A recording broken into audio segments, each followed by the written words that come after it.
What up, what up, what up, what up, what up, what up, what up, what up? What's good, people? What is up? What is they went from the fourth level of hell and sent us down to the seventh level of hell. Why? Because then you got Kwanzaa pulling out her titties. The whore pulled out her titties. And these whore bags over here started feeling and fondling on her tits. What? I don't have it to do with you. Girl, you can go over there, rant and rave. Girl, you can shake all your rainbow bright hair all you want, dear one. I'm not doing this. I'm not doing this with you, dear one. I'm not doing this with you, dear one. I don't have nothing to do with you, and I'm done. Baby, you can scream my name from the rooftops from now till Jesus come back. I'm done after this. Introduced to Tick's Meat. Do you see what I see?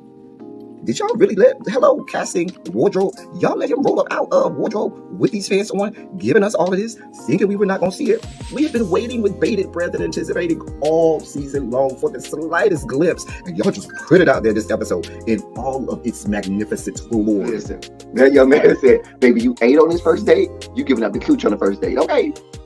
Or you gonna run me my coins? Run me my cooch or run me my coins? Run me my cooch or run me my coins? Run me my cooch or run me my coins? That's our new theme song. That is the new song. Listen, somebody need to put a beat to that. Run me my cooch or run me my coins. Run me my cooch or run me my coins. That's what y'all got going on. Called out Sandcastle. Sand, bitch. Ow. Oh my God, it was so funny, girl.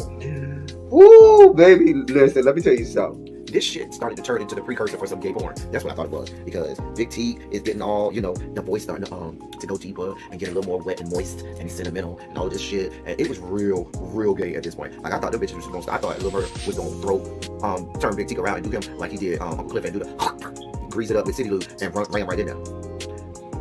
It's not a coincidence that Big T started off the conversation by trying to find out if Lil Murder was fucking Mercedes, which he found out he's not. It's also not a coincidence that he would start talking about prison. Why? Because the bitches was probably fucking in prison.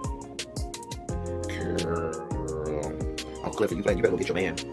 Big T got plans for that. What he had on looked like something Big Bird vomited up or something like that. Like, I did not like it. That Big Bird couture he was going for, it did not work. Like the pastor of a gay mega church on Easter Sunday. Okay, it was way too much sequins.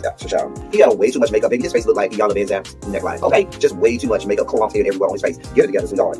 Like, you're a big girl, so that gives you a whole lot of canvas. So that was a whole lot of makeup, honey. And Rico looked like he was auditioning to be one of the three kings, or he was auditioning to be the main character on Jesus Christ Superstar. Girl, Wayne, did you have on a blue thong or a blue G-string or something? If you did, I want to see. Can I see? Get me up in my DMs. I do want to see if you have a blue thong or a blue, jock strap or something like that. I'd love to see it too. Anyway, but I liked it with the turtleneck. Now, Troy.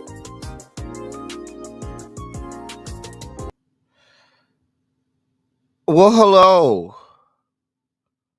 Hello.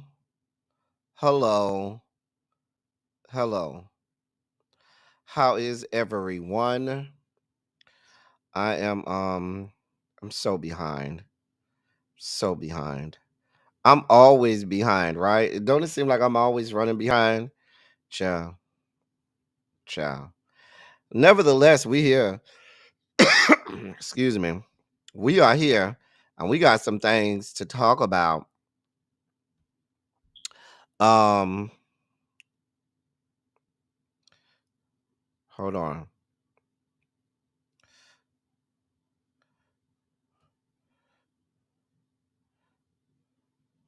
Hold on. Okay, I'm just trying to post to the socials. Make sure we as ready.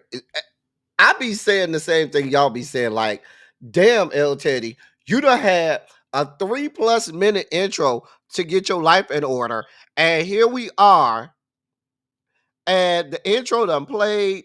We ready to get this shit started, and here you go with the bullshit. Get your life in order, L Teddy.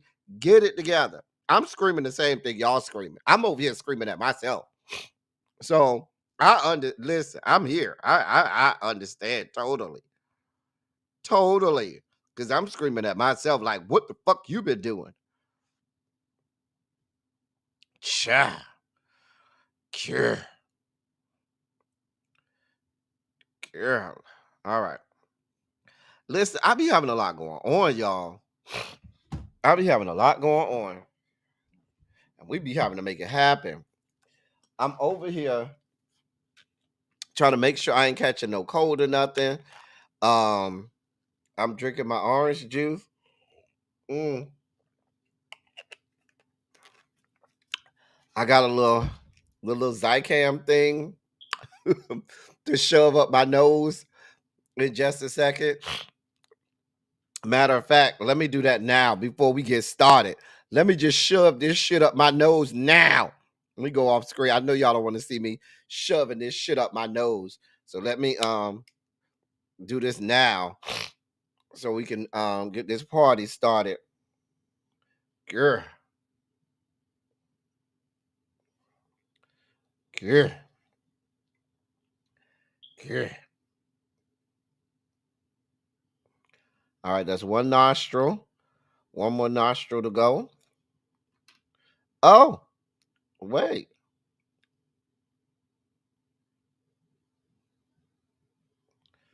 All right. And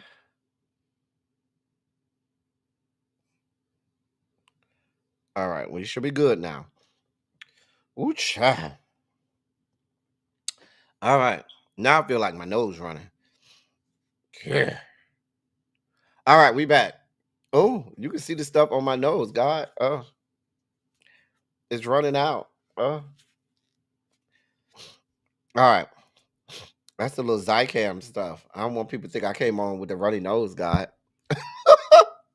Anyway, y'all ready to get this party started? We got shit to do. You know, time waits for no man, and y'all ain't waiting for me. And y'all ready to get down to run your mouth. Y'all ready to run y'all mouth, right? It's time for run your mouth, right? Let's do this. Let me say hey to y'all, and we're gonna get this party started. Hey, Volvo. Hey, Cookie. What is going on, Sweet Pea? What is up, my love? Morgan is here and in the building. Good to see you.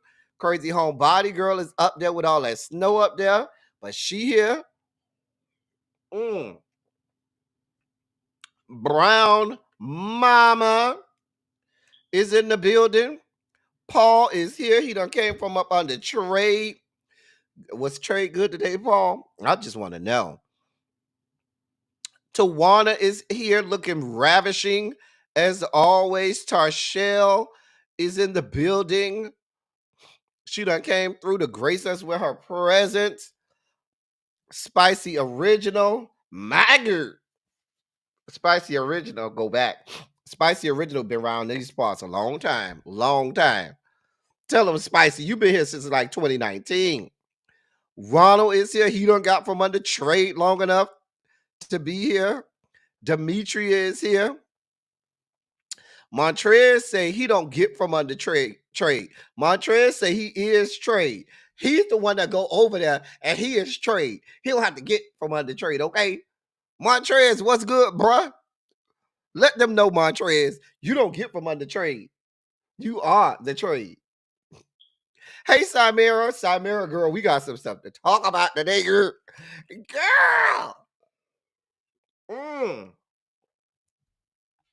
Complex 613, what's good, beautiful? How you doing over there? Jeannie is here. Hey, girl. Hey, girl. Hey. Lady V is here. How you doing? Hey, Tamara. What's going on, my love? I'm glad you're in the building. Everybody, we ready to get this party started. Put a Shondo in the chat if you're ready to get this party started. I'm ready to get this party started too. Hey, lovely 31 Blueprint. Good to see you. So, hold on one second, y'all. What's that? I don't know what that is. I don't know why that's there. Hold on one second, y'all. Hold on for a moment. I don't know why that's there. Okay, now it's gone. Okay, great. All right. So we are ready. So today we're starting with the fact that a lot of people woke up this morning and had to deal with this. This is what a lot of us woke up this morning dealing with, okay? A lot of people woke up this morning or went to bed last night and had inches of snow. Really, B got inches of snow over there in the DMV area. You know, y'all got is Yana here? I ain't seen Yana in the chat yet. Let me know where you at and if you got snow in your area. Hey, Quake. But a lot of people woke up to snow. Now, right now where I'm at, it's 31 degrees. It ain't snowing, but it is 31 degrees at 4:45. Shot o'clock. Look at Tracy. Look at Tracy. Hey, Quake. Hey, Tracy. Look at Tracy. Mess. I tell you. Mess. Samira, you like the snow over there? Hey, Marla Morris. Marla, it's snowing over there where you at, girl? Is it snowing over there? Listen, in Kansas, I got a friend stays in Topeka, Kansas. He said he woke up to -2. He said it was -2 degrees in Topeka, Kansas when he woke up. It's 30 there too. Why is it the same temperature in Atlanta as it is in freaking New York? Like something is wrong. Child.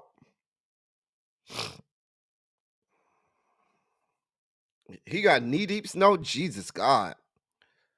Like it should not be relatively the same temperature in Atlanta, the South, as it is in New York, the Northeast. Dear God above. So it looked like none of y'all nobody got snow over there. I asked who got snow. I guess nobody got snow. Samira, you got snow over there where you at, girl? Hey, so sweet Quiche. You got snow up there in Jersey? Okay. Girl, it's cold. Listen.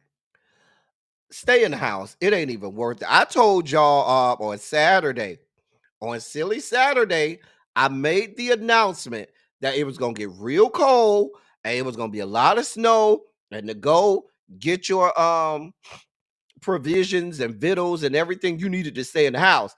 Now, if you ain't going to do that after Silly Saturday, I don't know what to tell you. I don't know what to tell you because we told you it was coming.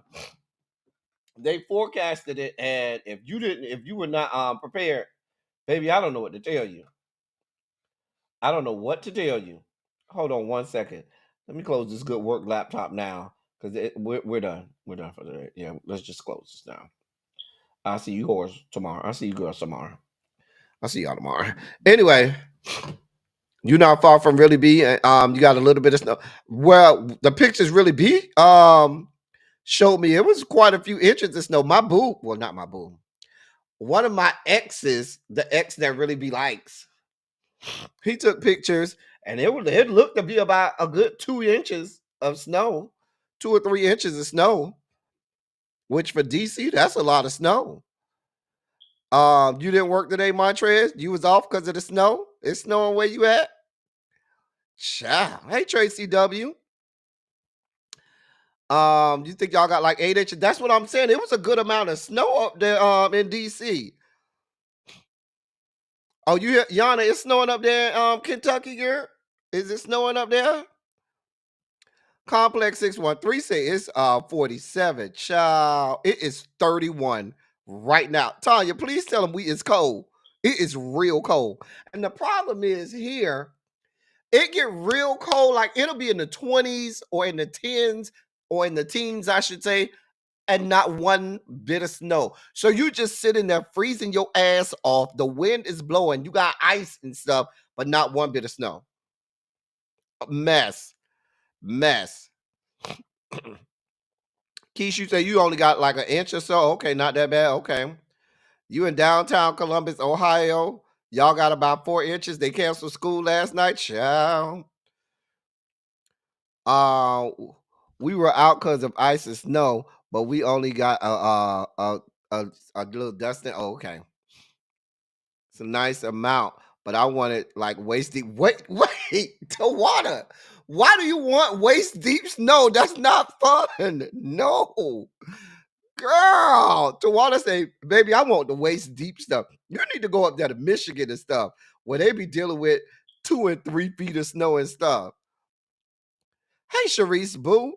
Oh, you just gonna rub that in, Sharice? You gonna rub it in? It's 74 degrees out in SoCal, and we over here freezing our ass off. You driving through Brown Mom. You say you driving through DeKalb County. Oh, it's snowing in DeKalb? Oh, okay. Well, it's not snowing here in North Fulton County. At least it don't look like it is. I just looked outside. I ain't see nothing coming down. Got 6 here. Oh, so you got 6 inches. Okay, you working remotely. It's 25. Oh, Jesus. It's cold. Tanya, you better tell these people it's cold. It is cold. Samara says she don't mind waist deep snow either. Y'all can have it. Y'all can have it. I don't want no parts of it. Hey, Jay Parrish. I wanted them to shut the federal government down, but we got to tell her, okay, shout, Harold. Hey. Harold, is it cold over there in Alabama? In Bama? You just saw some flurries in Kennesaw? Okay. Well, I ain't seen none over in these parts. Not yet. It may be coming. Maybe it's coming this way. I don't know. But it was raining early. You know, it was raining last night. It was raining this morning. So who knows? We may get some. I always work remote though, so it ain't nothing. You know what, Tracy? Really, Tracy? We're talking about snow, not meat. Not meat. Just a mess. Anyway, it's 40. Oh, okay. I would love 40. It's 31 where I'm at if you need us. Harold, it's 31. Yeah. Ciao. Anyway, y'all, it's time. It's time. Larry, we ready, Larry. We ready. Are we supposed to get snow on Thursday? Tanya, I'll be gone on Thursday. Girl, I'll be gone. I'm gonna be in Florida on Thursday. I'm going to Florida Wednesday morning. So I'm gonna let y'all have the snow up here. I'm not dealing with it, honey. Child. It ain't doing nothing in Alabama, just 33 degrees where I am. Okay. Ladies and gentlemen, non-binary, gender-conforming members of our audience, I bring to you the great Larry Myers to help us usher in our Sugar Spike segment.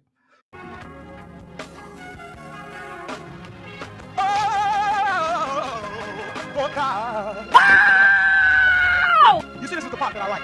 Major sugar spike. So love the world. I want to fight. That he gave his only begotten son. Major sugar spike. And shall ever believe. Major sugar spike. They shall not perish, but have everlasting life. Taste the biscuit. Jesus! I wish somebody help me. Jesus. Thank you, Larry. Hey, little baby. So, this happened today. I mean, Kamala, you ain't got to look so happy about it. Okay? Now, I know you had a job to do, Kamala. And I know you're going to do your job with fervency and zeal. But, girl, do you have to look happy and be smiling about it? I'm just saying. So, there was the certification of said elections today. And, I was kind of upset that Kamala seemed real happy and jovial about it. I mean, you know what? It may be a situation where Kamala is like, listen, y'all might have saved 4 years of my life because it's a taxing job. It's a job that ages you. It's a job that, wears down the body. Think about what Joseph Robinette sounded like and looked like when he first got in office, and then what he was at, where he is now. Think about Barack Hussein Obama, who came in young, spry, energetic, and by the time the end of those 8 years had done came and they had done beat him down, he was all grayed out, looking a little frail a little bit, and was like, I'm ready to get up out of this fucker. Like, it's a very taxing and stressful job. So that might be why she's like, y'all voted for this shit? Okay, like to hear it, here it go. sounded the gavel. They went through, the tellers came up, they certified the elections, all that, this, that, and the third. So they, it happened. Just like we said, January 6th is supposed to be a very anticlimactic day. Like, unless you're a political, person like me, most people prior to January 6th, 2021 had no clue what that date meant in Congress. Most people usually think, well, once the elections is over in November, then we already know. Most people had no clue that there's the official process of certifying the election on January 6th. But then y'all's soon-to-be president changed all that when he tried to throw a whole insurrection.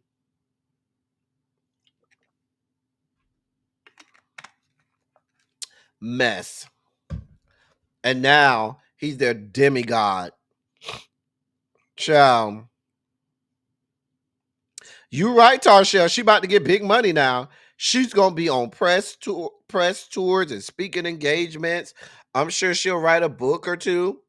Now she claims she want to run for governor of California. I wouldn't even stress myself out like that, Kamala. Baby, I would go and bask in the sweetness and glory of the fact that I'm gonna be making millions of dollars for the rest of my natural life. I ain't got this type of time. I'm saying. So, right. No, I'm with you, Samira. Those of us political buffs, we watch January 6th because we just like to watch some of the fuck shit. But most people, most of the average everyday citizens had no clue what a January 6th means. I'm just saying.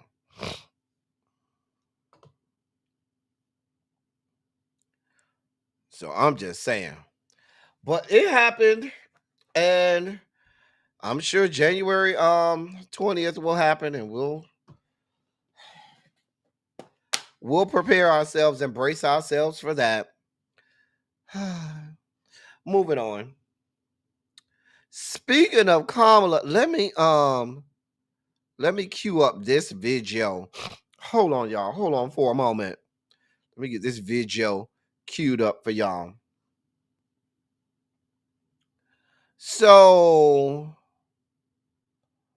on Friday, that was January 3rd. And that is when, why is that like that? Hold on, y'all. I don't know why that's like that. Hold on. Why is that like that? Okay. I don't know what just happened. Anyway, on Friday, that was January 3rd. And that's where the House and the Senate get sworn in. So the 119th Congress was sworn in.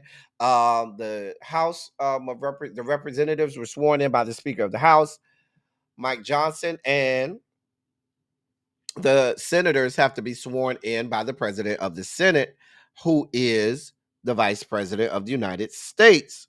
So Kamala went and did her duty as president.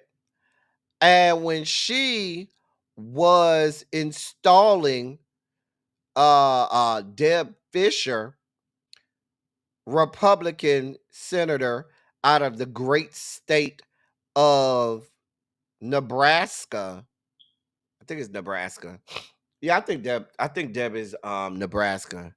Deb Fischer is yes, Nebraska. I was right. So when she was swearing in the senator, Republican Senator Deb Fischer from the great state of Nebraska, and her husband Bruce Fisher was holding the Bible, this is what happened. Congratulations. Thank you. Thank you for your work. Thank you. Congratulations to you. Thank you. Okay. You're welcome. Okay, sure. Okay. That way just a little bit. There you go. Thank you so much. Let me play that again for the people who missed it. Congratulations. Thank you. Thank you for your work. Thank you. Congratulations to you. Thank you. You're welcome. Okay, sure. Okay. That way just a little bit. There you go. Thank you so much. So, if you're not paying attention,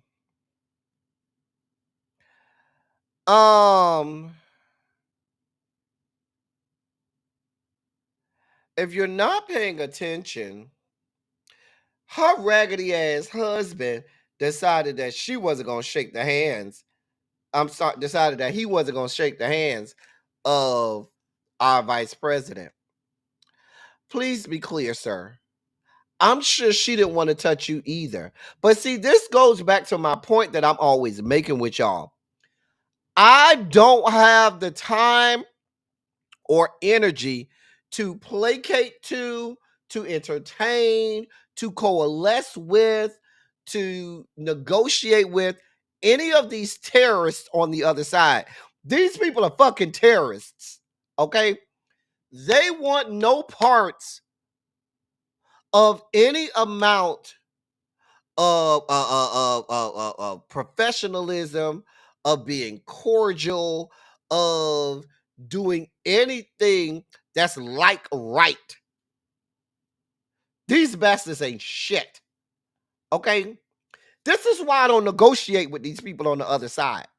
This is exactly why. Because I would have had a few choice words. If I'm Kamala, bitch, I got a couple days left anyway. Y'all already said I ain't gonna win. So, girl, the way I'm finna cuss you out, baby, you wanted a spectacle. Oh no, you won't be the spectacle. You may start the spectacle, but please be clear. I'm about to finish this shit. Cause the way I'm finna cuss you slap the fuck out. And gonna snatch the Bible from you. I don't have this type of time. Now, all of this, oh, we need to practice civility. And no, they're not practicing in good faith. They're not coming over here in good faith. They don't want no parts of us. And I'm of the belief, if you can't stand me, you better be damn Skippy. I can't stand your stinking ass either. And I will let you know. I don't have this type of energy. I do not have that type of energy. Because I wish a motherfucker, you know how we are. We'll be like, I wish a motherfucker would. Baby shark, do. I would have, now I don't know if I would have put hands on him because I would have kept a smidgen of decorum by not actually putting my hands on him. But you better be damn Skippy. I would have snatched that Bible from him and cussed him, slapped the fuck out. I might not have put hands on him, but I damn sure would have snatched that Bible and cussed him the fuck out. I'm just saying.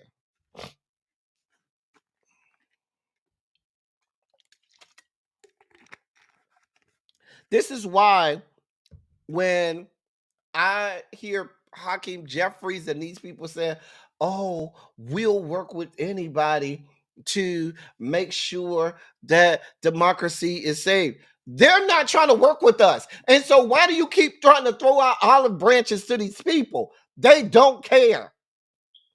They don't give a damn. And they're waiting for you to do what you're doing, which is try to be nice to them, be civil to them. I'm not just gonna keep going over there being nice to people and have these bitches slap me in the face, have these bitches disrespect me.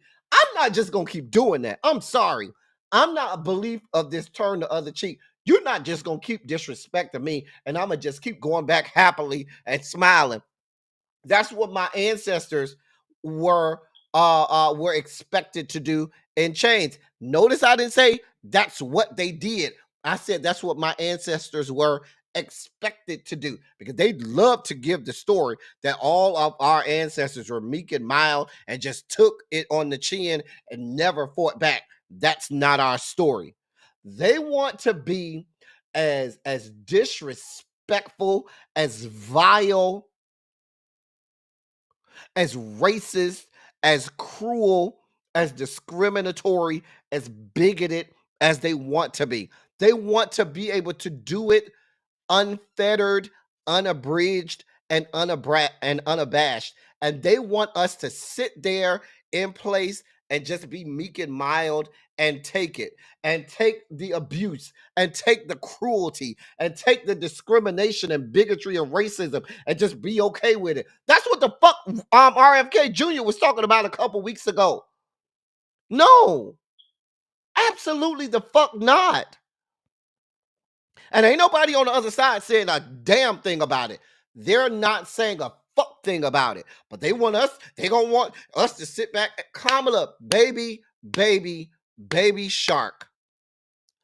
This ain't a good look for us, okay? I love you down, honey. But what's not gonna happen is, and this is part of some of the problem with the Democratic Party in its current inception.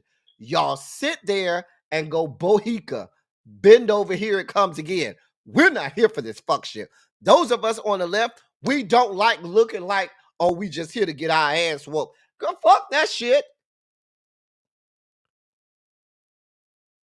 Because what is it getting you? What have you gotten being cordial and civil and professional and polite and nice and meek and mild to these people? It has gotten you nothing. As a matter of fact, you've lost in dramatic fashion doing that.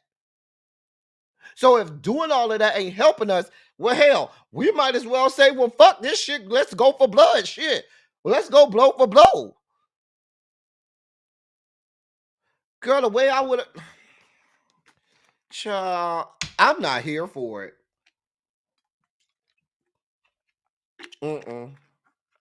I'm not here for it. I'm not here for none of this shit. Like, baby, save that shit for another time. You know how many of our ancestors that actually did do that ended up dying? You tell them to be quiet, sit there, take it, continue to maintain professionalism, continue to be meek and cordial and mild, and now you dead. Died. Ain't got shit for it. I'd be damned if we in a fight and I'm just gonna let you whoop my ass. Even if you happen to win this fight, you gonna know I was here.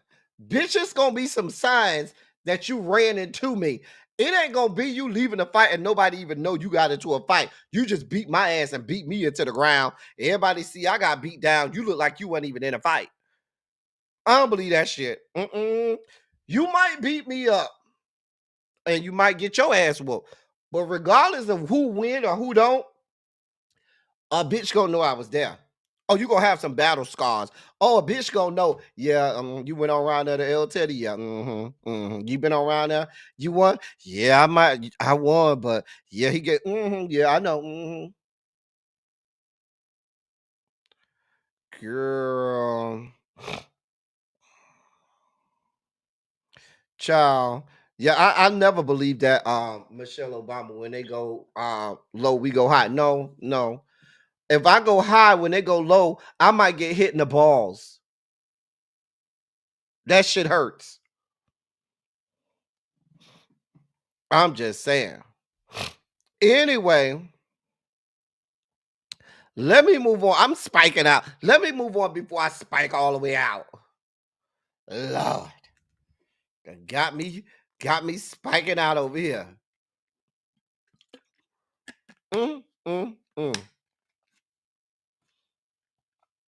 Baby, the way I would have fucked him up. I'm saying I wouldn't have hit him, but it probably would have took the whole spirit of God, the whole armor of God, for me not to snatch that Bible and bust his ass upside the head with that fucking Bible. Like, bitch, who the fuck? Girl, I'm just saying. Sometimes this shit is reflex. You be meaning and intending not to do something, but sometimes the spirit of the ancestors just take root up in you and take over your body, and you have a whole outer body. You come out your body, and before you know it, you done fuck the bitch up.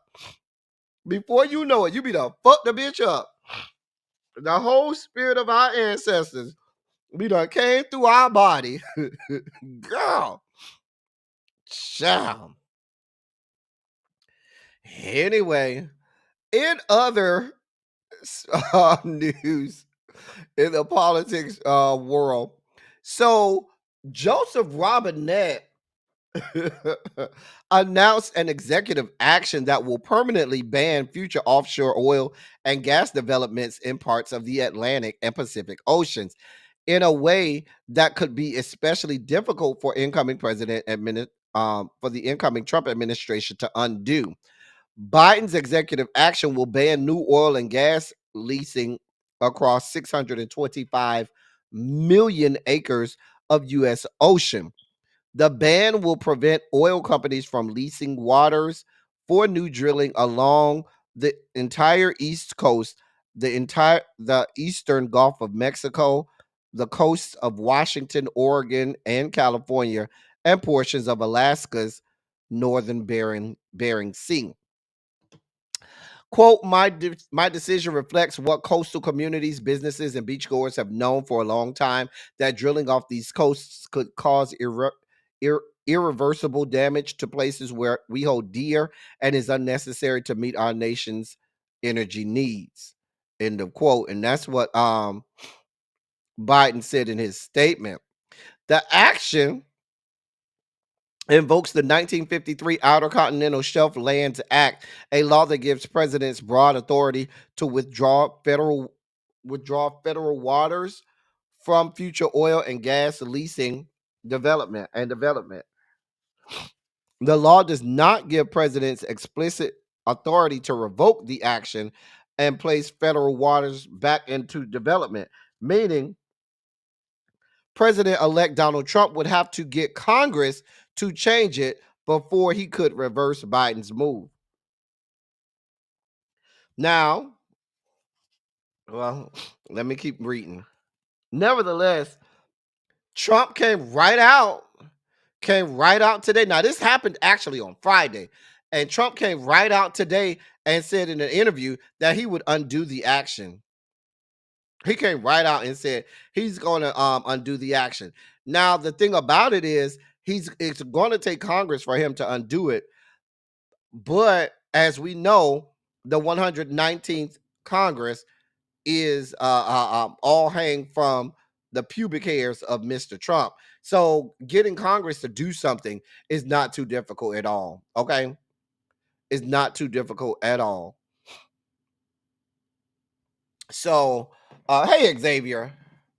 So he's going to need Congress to get to undo what Biden did, but in today's politics, that shouldn't be too difficult. So, but we'll see. The other big political news of the day was Justin was the big news that Justin Trudeau would be resigning his office. Now, Justin Trudeau is Canada's prime minister.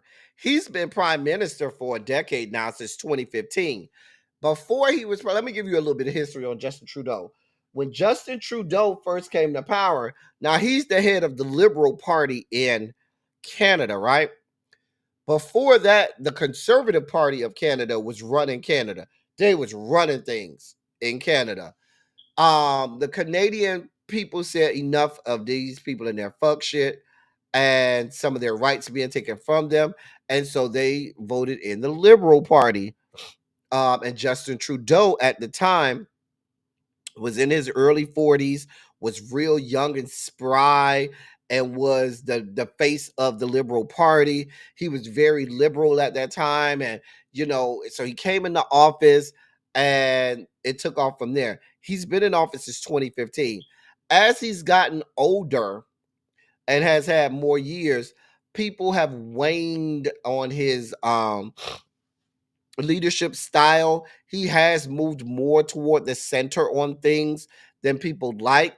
The problem with that is when you move toward the center, you piss off the the conservative side because you're not conservative enough for them, and then you piss off the liberal side because you're not liberal enough for them.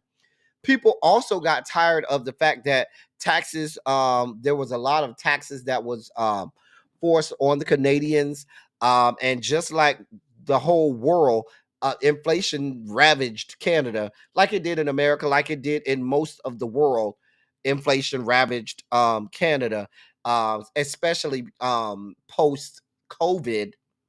So just like you see happening all over the world, um, everybody's doing away with who's ever in power. They're getting rid of leadership. Now, this came to a head. Um, this came to a head because so recently his finance minister, her name is Chrystia Freeland. Now, she was supposed to deliver her annual fiscal update on where the economy is and where Canada is fiscally based on, all of the things that's been going on.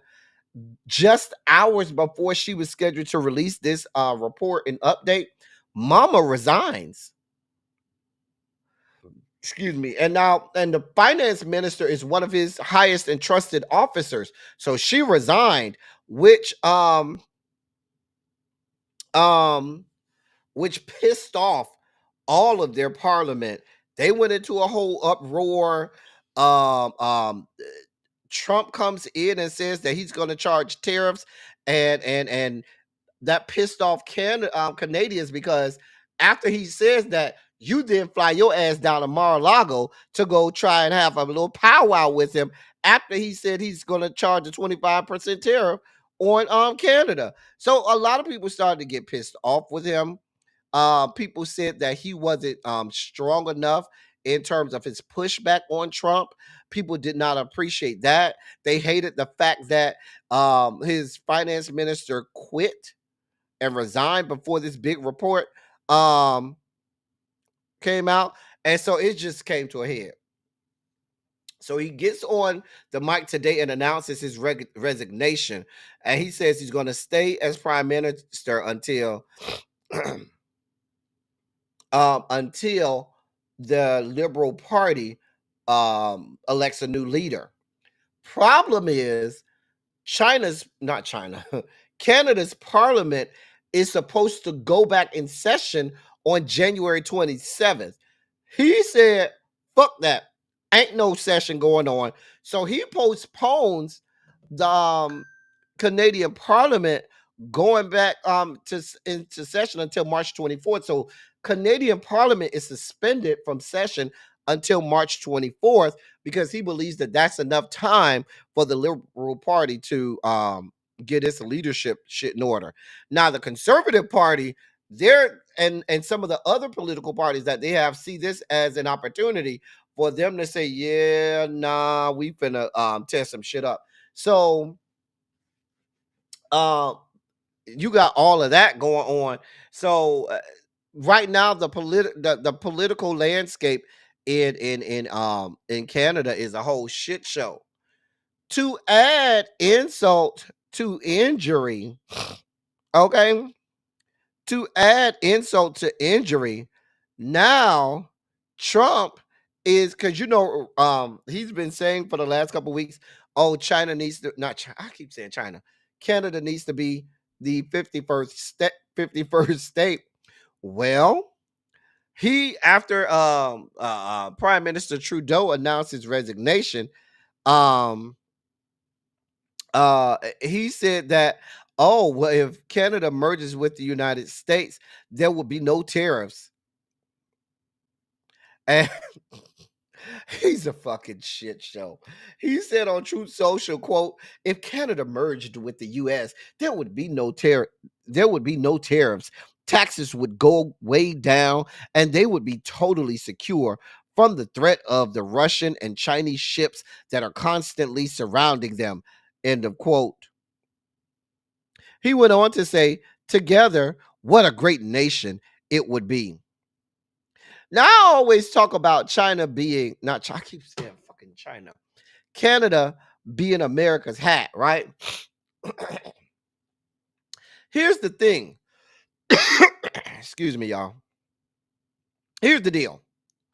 Remember, we get a lot of shit from Canada. Canada is just not some, oh, that's just Canada. Canada, I believe we get more oil from Canada than any other country globally, if I'm not mistaken.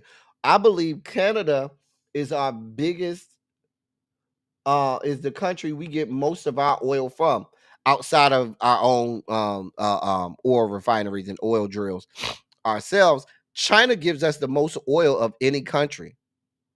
Okay. In addition to that, China supplies us with a whole lot of steel, a whole lot of aluminum, and we even get cars from China. But between oil, aluminum, and steel, China is a threat to, if China, not, I keep saying fucking China, god damn it. Canada, not fucking China. Canada. Canada gives us a whole lot of shit. That's the reason why Donald John and the Republicans would love for Canada to say, yeah, we're just gonna merge with y'all because we don't yeah. Because that would save us a lot of money. Because now we would have all of that oil, all of that aluminum and steel. Yes, G Smith, and also lumber.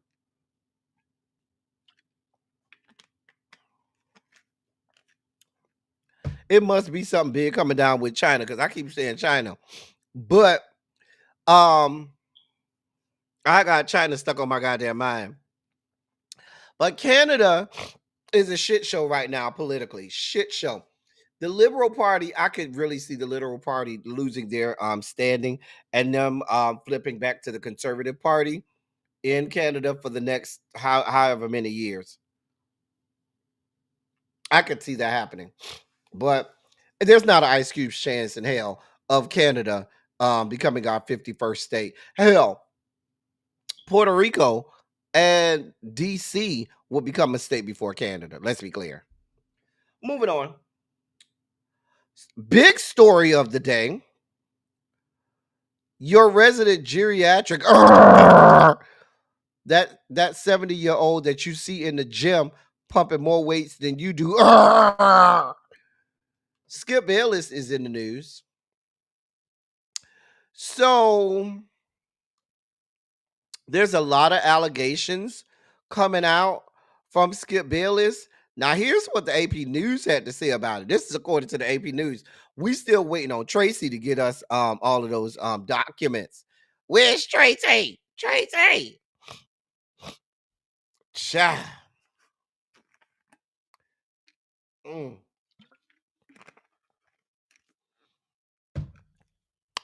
So let's see what let's see what's going on with him.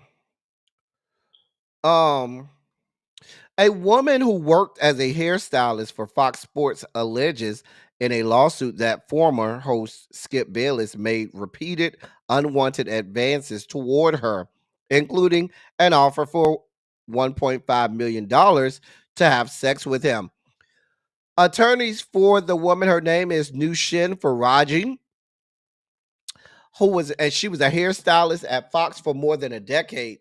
Her attorneys are seeking unspecified damages from Skip Bayless, Fox Sports, and its parent company, Fox Corporation, according to a copy of the lawsuit filed Friday in California Superior Court in Los Angeles. The complaint claims Fox executives fostered a hostile work environment that allowed senior managers and on-air personalities, including Skip Bayless, to abuse workers without fear of punishment. The Associated Press does not generally identify in text or, this is coming from the Associated Press, this article. The Associated Press does not generally identify in text or images those who say they have been sexually assaulted or subjected to abuse unless they have publicly identified themselves as Faraji has in the lawsuit.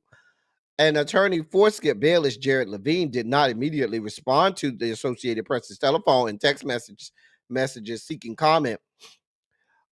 Skip Bayless could also not be reached directly, so everybody's trying to find him, and he's been real quiet. Was he on Fox Sports today? Anybody watched Undisputed today? See if he was on. Fox Sports said in a statement that it takes the allegations seriously, but had no further comment given the pending lawsuit. Ms. Faraji claimed that the advances by Bayless, which began in 2017 and continued until last year, included lingering hugs, kisses on the cheeks, and comments from Bayless that he could change Faraji's life if she had sex with him. In 2021, she claims in the suit he offered her $1.5 million for sex after she refused, later threatened her job.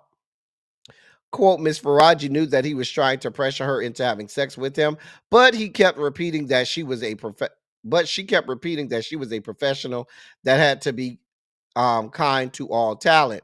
End of quote. She says she was fired in 2024 based on fabricated reasons. The lawsuit says she initially remained quiet about her treatment on Fox, believing she could be in danger if she went public. The suit also claims Fox employees were not paid their full wages or overtime. It seeks class action status on behalf of other workers who allegedly were impacted. Listen, I need to see the gory details. What had happened, ma'am? You sent it to my email. Hold on. When did you send it? Oh, you just sent it. Oh, don't you act like you sent it a long time ago. Yeah. All right. Well, we got the let's see. Let's see how long this factual. Oh, Jesus God.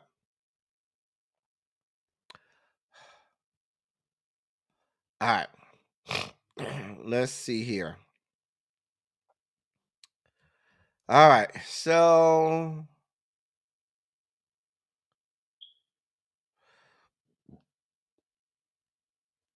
all right, y'all want to read through it? Well, y'all want to read through it? Put a 27 in the chat if you want to read through the factual background. If you want to read through the allegations, put a 27 in the chat. You late because your boss kept you on the call an extra 20 minutes. You fine, sweetheart. We love you down, green girl. For 1.5 million, I'll let that geriatric hit it a little bit. I'm just saying that, but listen, you're gonna have to put the money in my account first. Then I'll let you get it now. The money gonna have to the wiretap gonna have to clear first. Okay. I'm gonna have to see that money first. All right, well, let's share our screen. Uh-huh.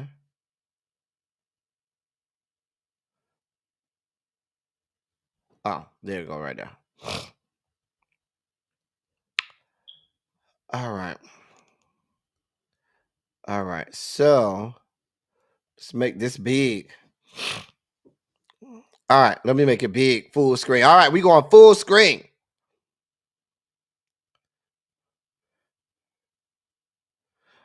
It is half first and then half later. Baby, I'm going to say give me the cool million first and then the 500,000 afterwards, okay?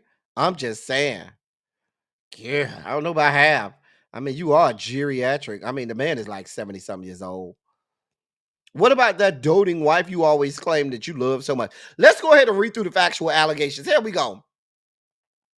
Factual background. Miss Faraji is hired to work at Fox. In 2003, Miss Faraji began to work at Jose Eber Hair Salon, a sophisticated salon providing cutting-edge styling and coloring techniques and treatments to high-profile clients. Around 2010, Miss Faraji was introduced by a co-worker at the salon to Gail Berman, the former president of entertainment for Fox Broadcasting Company, and Dana Walden, the former CEO of Fox Television Group. Shortly thereafter, Miss Faraji began accompanying the co-worker to do Miss Walden and Miss Berman's hair at their homes and on the premises of Fox. Over time, as Miss Faraji's co-worker became busy with other clients, he sent Miss Faraji on her own to do their hair at their homes and on the premises of Fox. In approximately 2012, a makeup stylist who would do Miss Walden's and or Miss Berman's makeup when Miss Faraji worked on their hair recommended Miss Faraji for a position at Fox. Fox then hired Ms. Faraji as a part-time employee. When hired, Ms. Faraji was asked to bring her own tools for her work. She would later discover that all co-workers received a, quote, kit fee, end of quote, for bringing their own tools. However, she herself would not receive a kit fee until 2019, approximately 7 years after she started working at Fox. In addition, while Ms. Faraji was a hairstylist, her supervisor, Gina Peretti, Ms. Peretti, also required that she do job the duty that she do the job duties of a barber. When Ms. Faraji complained to her union, they told her that while cutting hair was not in her contract, Ms. Peretti was known to be difficult and it was best to just comply with her requests. Accordingly, throughout her tenure, Ms. Faraji both styled and cut hair. In 2016, Fox hired Ms. Faraji as a full-time hairstylist. Mr. Dixon gives Ms. Taylor undisputed as a reward for having sex with him. In approximately March 2016, Ms. Faraji met Ms. Taylor, an aspiring sports personality that had recently moved from Miami to Los Angeles. Put a bookmark in that. When we get to our next story, I'm going to give y'all some of the lowdown on Ms. Taylor. We'll get that in the next story. Anyway, at the time, Ms. Taylor did not have a regular position, but would fill in on a day-to-day basis when talent was sick or otherwise missed time. Ms. Taylor told Ms. Faraji that she recently wed, but her husband remained in Miami and that she was lonely in Los Angeles. Ms. Taylor then befriended Ms. Faraji. In approximately May 2016, Ms. Taylor asked Ms. Faraji to meet for a drink in Santa Monica. When Ms. Faraji arrived, she found Ms. Taylor with an older man, Fox Sports' executive vice president of content, Mr. Dixon. As executive vice president, Mr. Dixon is responsible for overseeing all content and production on Fox on FS1. Ms. Faraji, however, did not know Mr. Dixon. When Mr. Dixon went to buy them another round of spicy margaritas, Ms. Faraji asked who he was. Ms. Taylor responded that he was just a friend. Following that night when Ms. Faraji would meet with Ms. Taylor for drinks or food, Mr. Dixon would either arrive with Ms. Taylor or show up later in the night and leave with Ms. Taylor. He would always buy rounds of drinks and or food. From their body language, Miss Faraji suspected that the pair were sleeping with each other. And although this concerned Miss Faraji, as she knew Miss Taylor was recently married, Miss Faraji kept her opinions to herself. In approximately June 2016, while at work, Ms. Faraji noticed Mr. Dixon in the elevator. Surprised by the coincidence, Ms. Faraji found Ms. Taylor and told her excitedly, quote, "The guy who always buys our drinks was in the elevator," end of quote. Ms. Taylor quickly silenced Ms. Faraji, explaining who he was.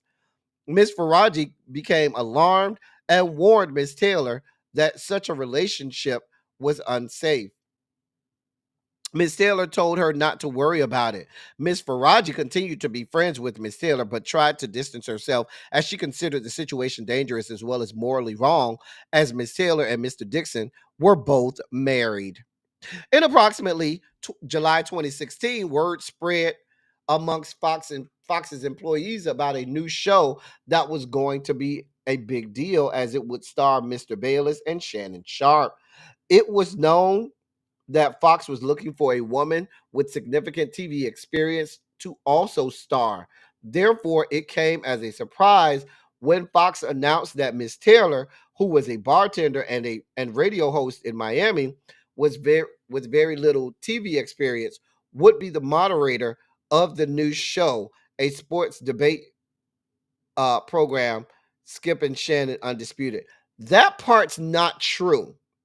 If you recall, Joy Taylor, before there was a Molly Karam on First Take, Joy Taylor was over there. And Joy Taylor worked extensively in sports in Miami as well. But we'll continue. Actually, it was Carrie Champion first, and then Joy Taylor started doing some freelancing over there. And then, but if you from Miami, and those of you from Miami like I am, you know Joy Taylor. You know the history of Joy Taylor in Miami. But we'll get to Joy in a second. Hey, Monk Chip, boo. Ciao. Ciao. Ciao. Let's continue. Mr. Bayless later disclosed to Miss Faraji that he did not want Miss Taylor on the show, but Mr. Dixon was adamant that Miss Taylor should star. At first, Mr. Dixon arranged a dinner between Mr. Bayless and Miss Taylor, where she arrived in provocative clothing and acted in a provocative manner. When that did not change Mr. Bayless's opinion of Miss Taylor, Mr. Dixon asked him to approve of her as a favor to him. Reluctantly, Mr. Bayless agreed to do so as a favor to his friend. Uh, Around August 2016, Ms. Faraji attended a dinner with Ms. Taylor and her husband and Mr. Dixon and his wife. During the dinner, Ms. Taylor's husband became suspicious that Ms. Taylor and Mr. Dixon were having a sexual relationship. Soon after the dinner, Ms. Taylor's husband found evidence of the inappropriate relationship and divorced Ms. Taylor. In approximately September 2016, Indisputed started. Ms. Taylor requested Ms. Faraji to do her hair. In approximately November 2016, after not allowing anyone to touch her hair, Mr. Bayless also requested Ms. Faraji to do his hair. C. Mr. Dixon gropes Ms. Faraji after putting her on Indisputed. On January 14, 2017, Ms. Taylor had her birthday party at Pearl's Rooftop in West Hollywood. Ms. Faraji and other Fox employees who were invited attended as it was a part of their job duties to appease talent. And a birthday party is an important event. As usual, Mr. Dixon was heavily drinking, buying drinks for everyone at a Fox credit card on a Fox credit card, and blustering that everything purchased was on Fox's dime. As Miss Faraji was standing near the bar, facing the crowd, Mr. Dixon approached her. He asked the bartender for a drink and then placed his arm around Miss Faraji's lower back. He asked how she was doing, if she was having fun, and if she wanted a tequila shot. Miss Faraji felt very uncomfortable, but by his unsolicited touching, and responded, "No, thank you." Quote, "No, thank you." End of quote.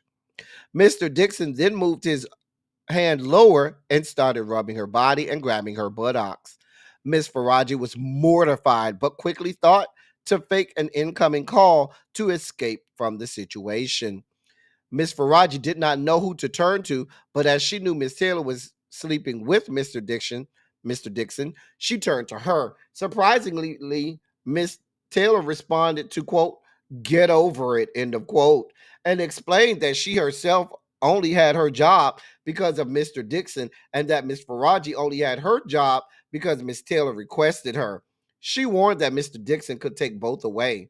Miss Faraji was terrified and then turned to her coworker, Anonymous, to discuss the situation. Anonymous responded that Mr. Dixon was disgusting, that the entire situation was sick, but that it wasn't shocking given Fox's culture, and that Miss Faraji should remain quiet if she wanted to keep her job.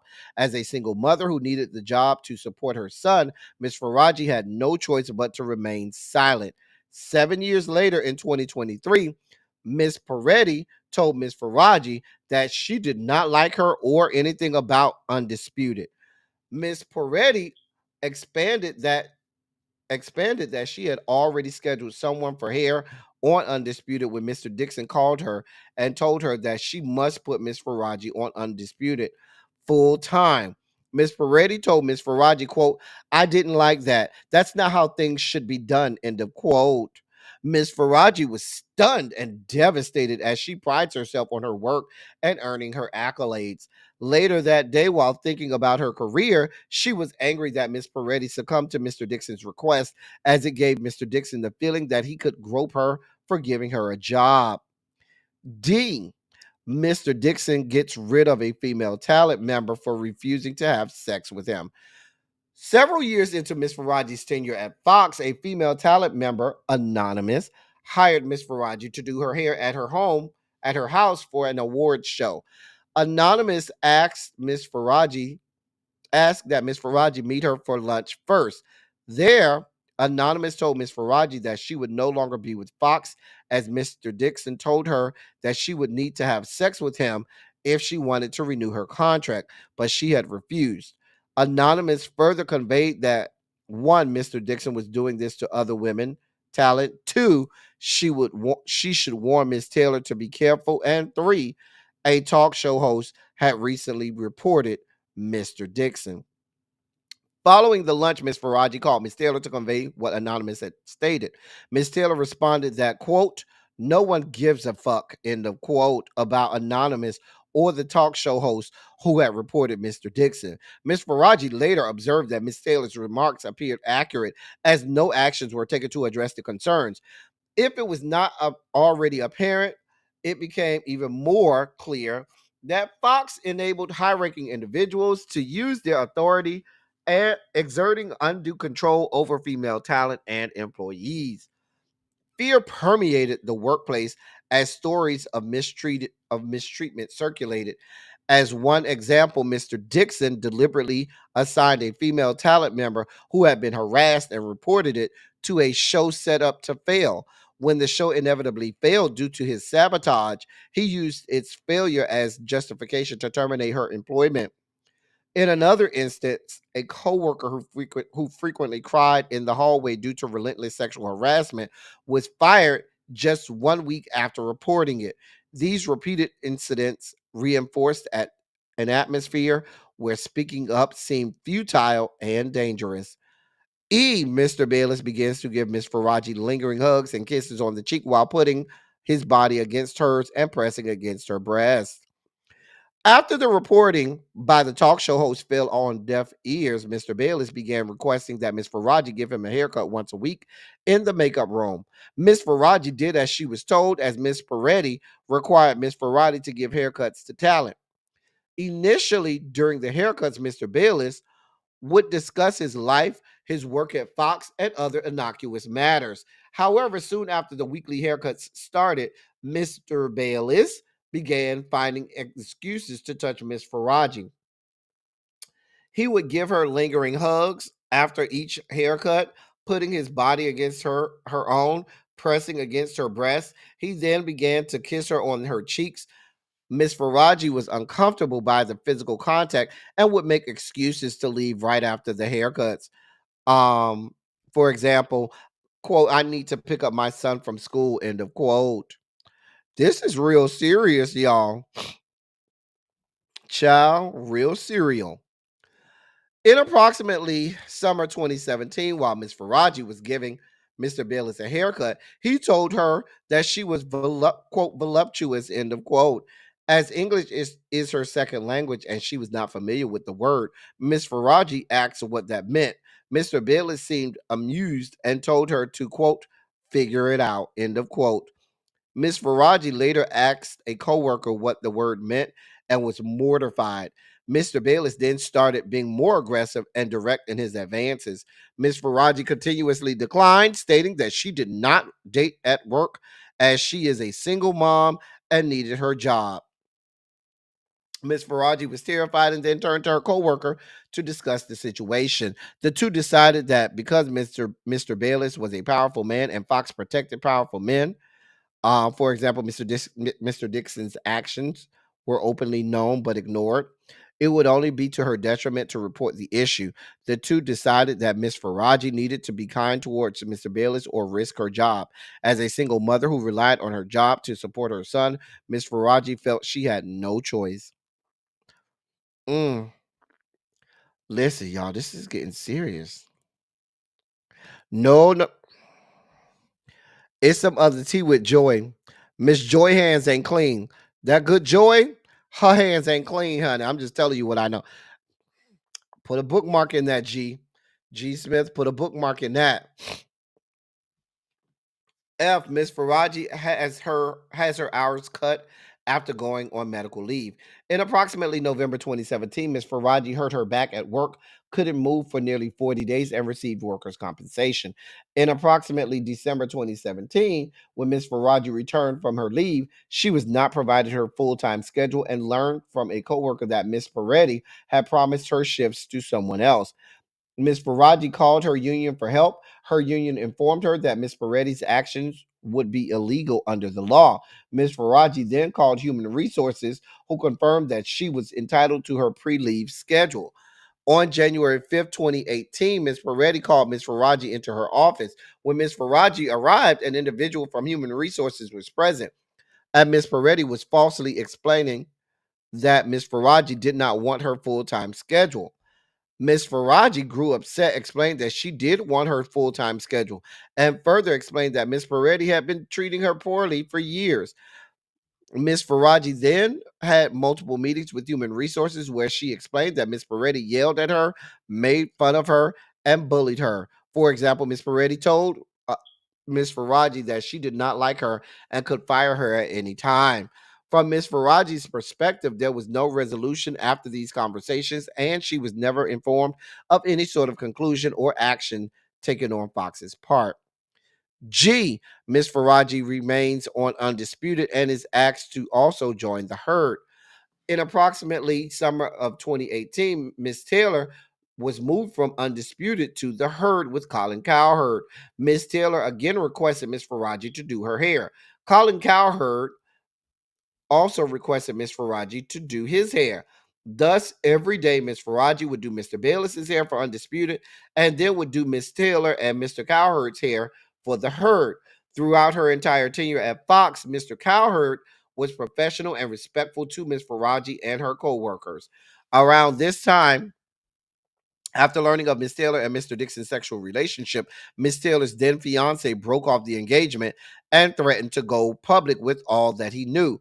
On information and belief, Mr. Dixon paid for the wedding deposits in an informal exchange for her fiance's silence. H. Mr. Diaz racially and sexually harassed Ms. Faraji.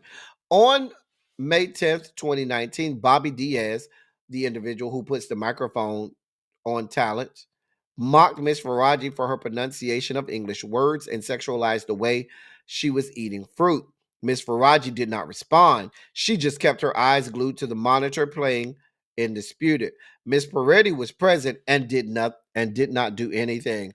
On information and belief, Mr. Diaz openly gropes, harasses, and is inappropriate with women at Fox. On information and belief, Mr. Diaz has not been fired, reportedly due to his role in supplying cocaine and numerous Fox employees and talent.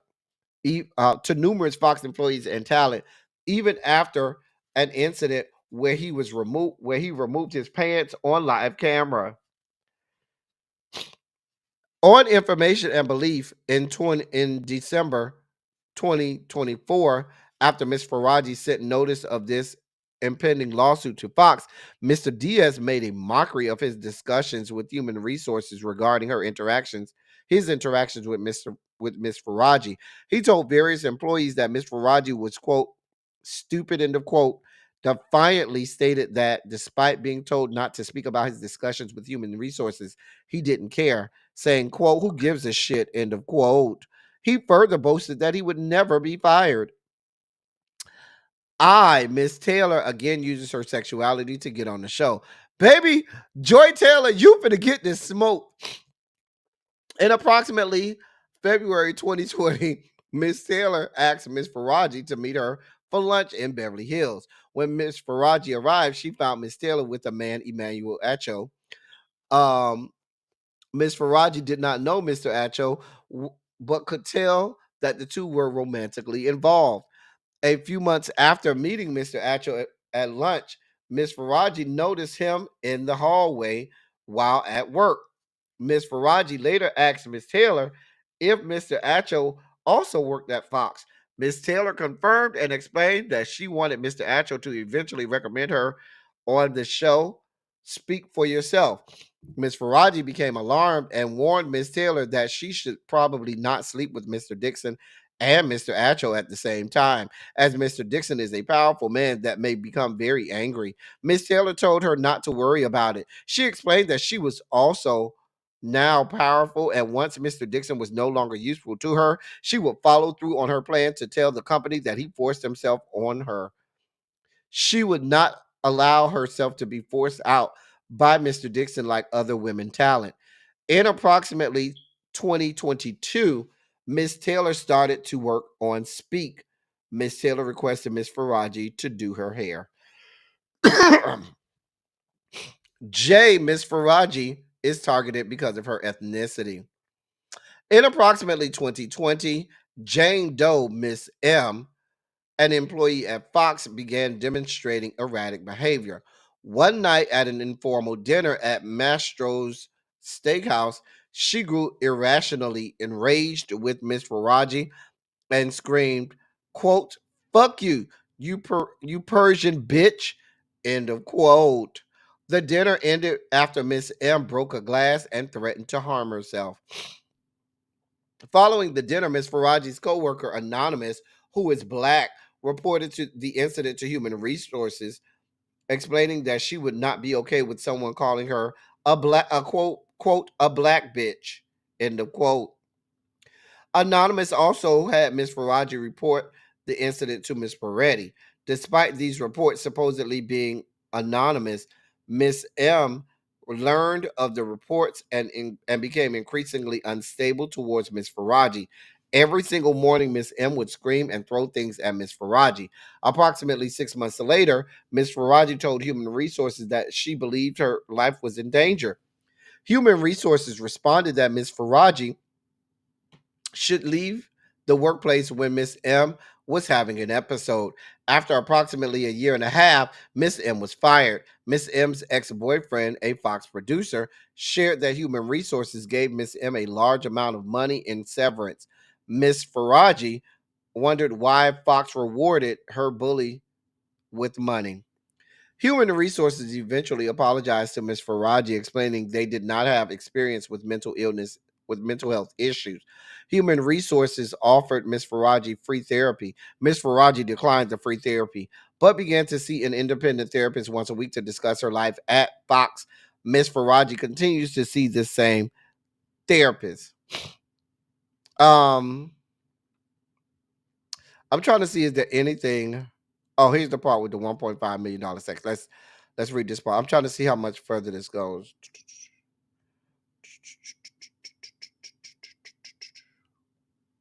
Oh, this is long.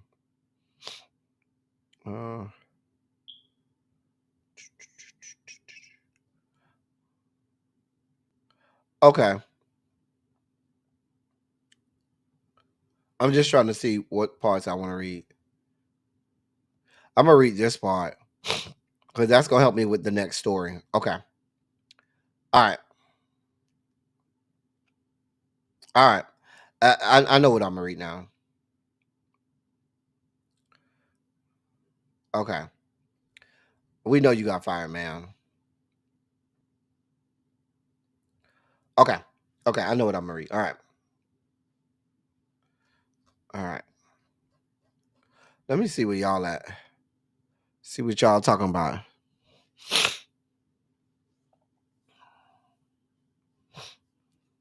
Listen, Xavier, you don't know the half of it. I'm gonna get to Miss Joy. Joy Taylor, yeah, we gonna get down. All right, here we go. Miss Faraji believes she has cancer and conveys this to Mr. Bayless in an attempt to stop his advances, only to have him offer $1.5 million to have sex. Over the years, Mr. Bayless continued to make advances on Miss Faraji, lingering hugs, kisses on the cheeks, and inappropriate comments that he could change her life if she acquiesced to having sex. Miss Faraji would always make excuses regarding her son, politely change the subject, or make a joke. Anything to keep Mr. Bayless appeased and her job safe. In July 2021, Ms. Faraji developed issues with her left ovary and was advised it could be cancer. With a fourth biopsy scheduled, she explained her situation to Mr. Bayless, hoping that he would take pity on her and cease his advances. Instead, Mr. Bayless told her that he wanted to be with her. Ms. Faraji panicked and began rambling that there were cameras everywhere, that she has a child, and that she does not want him. Mr. Bayless then grabbed her hands, began kissing her, and offered her $1.5 million to have sex. Miss Faraji made an excuse to leave. Approximately 1 week later, Mr. Bayless made another advance at Miss Faraji. Miss Faraji responded, quote, "Skip, stop, you have a wife," end of quote. Mr. Bayless responded, quote, "Aren't you Muslim? Doesn't your dad have 3 to 4 wives?" End of quote. Miss Miss Faraji responded that her father was dead, and when Mr. Bayless looked taken aback, she made an excuse to leave. Miss Faraji's job is threatened because she does not sleep with Mr. Bayless. On April 12th, 2022, Mr. Bayless texted Miss Faraji, quote, I'm good today, end of quote. The text meant that he would not be coming in for hair or makeup. On April 13th, 2022, Mr. Bayless texted Miss Faraji, quote, "Not comfortable coming down there. Just do what you need to do. It's okay," end of quote. Miss Faraji asked him what was wrong. He replied, quote, "Same stuff, worse," end of quote. Miss Faraji, concerned about her job, walked to Mr. Bayless's fitting room to see if everything was okay. Mr. Bayless answered the door, and before Miss Faraji could speak, he began to angrily accuse Miss Faraji of quote fucking, end of quote, Mr. Sharp. Miss Faraji tried to explain that she did not have any feeling toward Mr. Sharp and had never slept with him or any other talent member or employee at Fox. But before she could speak, Mr. Bayless demanded she come to his car after the show. Miss Faraji responded that she could not come sit in his car as it was inappropriate. Mr. Bayless grew irate and then left. On April 14th, 2022, Mr. Bayless texted Miss Faraji, quote, "If you're distracted tomorrow, I'll wait till Monday, but I can't keep doing this," end of quote. Miss Faraji told him that she was very confused. Mr. Bayless responded, "Trust me, I'm far more confused," end of quote. Miss Faraji then explained over text that she is not sleeping with Mr. Sharp. Mr. Bayless did not respond. On April 15th, 2022, Mr. Bayless texted Miss Faraji, quote, "Do you still want to do the haircut or just move on?" End of quote. Miss Faraji responded that she doesn't want to move on from her job and that she will continue doing his hair. On April 16th, 2022, Mr. Bayless called Miss Faraji. Miss Faraji did not answer the call because she was scared. She then called back 10 minutes later. On the call, Mr. Bayless again angrily asked Miss Faraji, Miss Faraji of, quote, fucking, end of quote, Mr. Sharp, and said that he could tell from her body language that she was, quote, fucking, end of quote, him. Miss Faraji tried to explain that she was kind to all talent, and that included laughing and engaging in conversation. Miss Faraji then asked if he was yelling at her because she refused to go to his car. Mr. Bayless answered that she shouldn't talk to him like that. Miss Faraji replied that she could respond however she wanted. Mr. Bayless then angrily stated that he heard her talk to Mr. Sharp about her, quote, vagina, end of quote. Miss Faraji knew this to be untrue and was embarrassed and angry. Miss Faraji responded that even if she had been dating Mr. Sharp, which she wasn't, it shouldn't matter at all because she only had a professional relationship with Mr. Bayless. On April 17th, 2022, Miss Faraji arrived in the makeup room approximately 12 feet by 30 feet, containing 3 makeup and hair sections. Turned on a recording device, put it on the table, and waited for Mr. Bayless to arrive. In the meantime, 2 of Miss Faraji's co-workers who were privy to Mr. Bayless's action went into the other talent members' room adjacent to the makeup room to listen in to the conversation. Mr. Bayless then arrived in the makeup room for Miss Faraji to cut his hair in accordance with his regular schedule. Mr. Bayless knew that the makeup room was always recorded and clearly states, quote, "This room is bugged," end of quote. During their conversation, Mr. Bayless stated that he would hate for her to lose her job, but she can't be, quote, "doing a big thing with my arch rival," end of quote. She responded by reiterating that being polite to Mr. Sharp is a part of her job. Mr. Bayless responded, quote, "Bullshit, bullshit, bullshit. I am calling bullshit on you. End of quote. Mr. Bayless then warned that he doesn't want her to lose her job over this. Ms. Faraji responded that she wasn't going to lose her job because she is a great hairdresser. Mr. Bayless responded, quote, I have love for you, and I have for 6 years, and you hurt me, and you are ruining this. End of quote. Ms. Faraji again responded that she must be polite to all talent. Mr. Bayless then implied that if he stopped requesting her, it would affect her job. Ms. Faraji responded that she is scheduled to work every morning at 5:45 a.m. and if he would like to get his hair done, he is welcome to sit in her chair. Mr. Bayless continued to threaten her job. Ms. Faraji knew that he was trying to pressure her into having sex with him, but she kept repeating that she was a professional that had to be kind to all talent. On April 21st, 2022, Mr. Bayless asked if Ms. Faraji would come to his home to color his hair, and a side job that Ms. Faraji previously would partake in when Mr. Bayless's wife was home. On this occasion, with her therapist's help, she conveyed that she would no longer be going to his home. The following week, Mr. Bayless arrived in the makeup room as if their conversations never happened, but Ms. Faraji remained on edge. Ms. Faraji had worsening nightmares regarding the incident that took place with Mr. Bayless.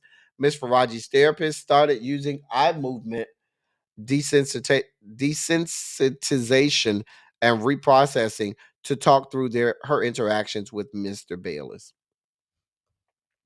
Interesting. And now I want to get to this next part. Oh, here it is. This is the part that I want to read. And then I'm probably going to stop after this. This is really long. And I don't want to have to read all of this. I got other stories. Hold on.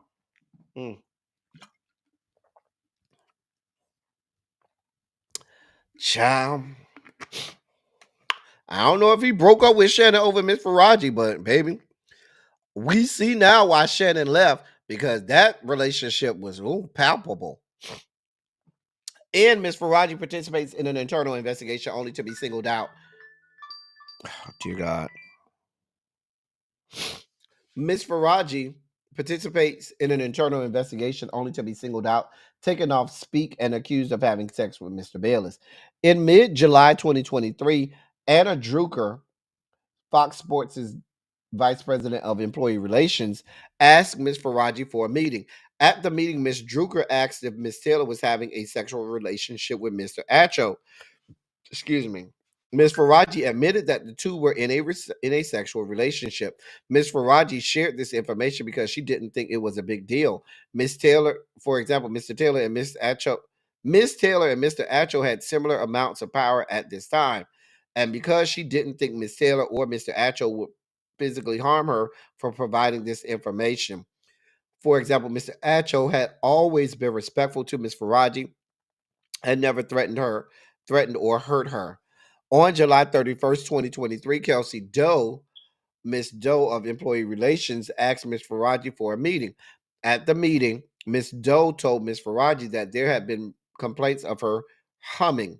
Ms. Faraji explained that her humming is an involuntary subconscious coping mechanism for her diagnosed PTSD and that everyone at Fox knew she hummed.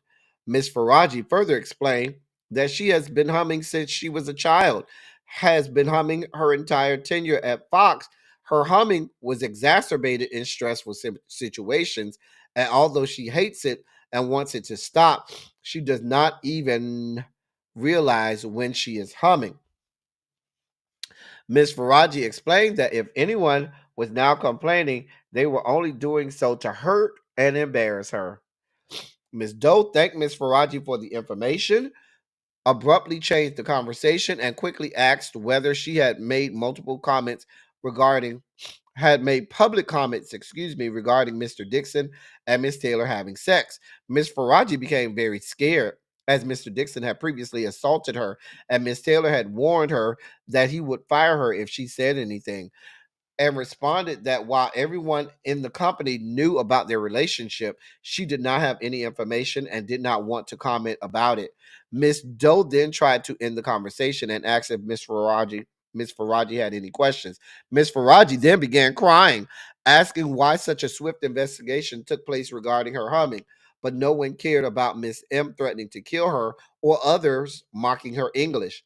Miss Faraji then explained that all she wants is a safe, normal work environment, but everyone mistreats her because there are no consequences for them.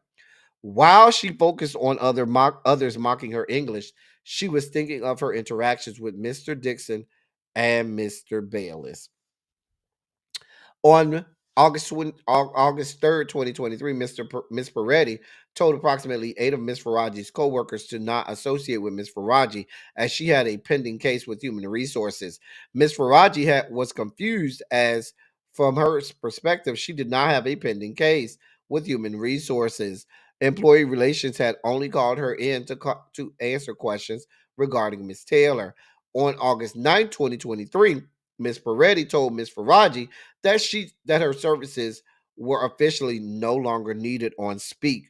Miss Faraji's diary entry for that day states that they are, quote, only taking me off the show because I reported Joy. After I reported that they took me off the show, this must be illegal. On August 21st, 2023, Kim Bovee, Fox Sports Executive Vice President of Human Resources and Business Operations, and Ms. Drucker asked Mr. Bayless for a meeting. When Mr. Bayless arrived, Ms. Bovee and Ms. Drucker told Mr. Bayless not to worry and that his job was safe.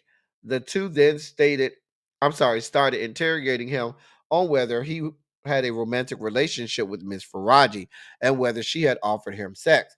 When Mr. Bayless responded truthfully that she had never offered him sex, they again told him not to worry and that his job was safe, heavily implying that they wanted him to say otherwise. This circular conversation took place for approximately 20 minutes. Following the meeting, Mr. Dixon called Mr. Bayless and asked why he didn't just lie. Mr. Bayless responded that he cares about Miss Faraji. Mr. Dixon responded, quote, who cares? I can get you a better looking hairstylist. End of quote. The investigation is indicative of the role of human resources and employee relations as a protector of abusers and wrongdoers. Inexplicably, Fox has allowed human resources and employee relations to be personally intermingled with other departments and high-level decision makers to their own benefit. For example, Afiz Tajani was promoted from human resources to a producer after he turned a blind eye to various allegations.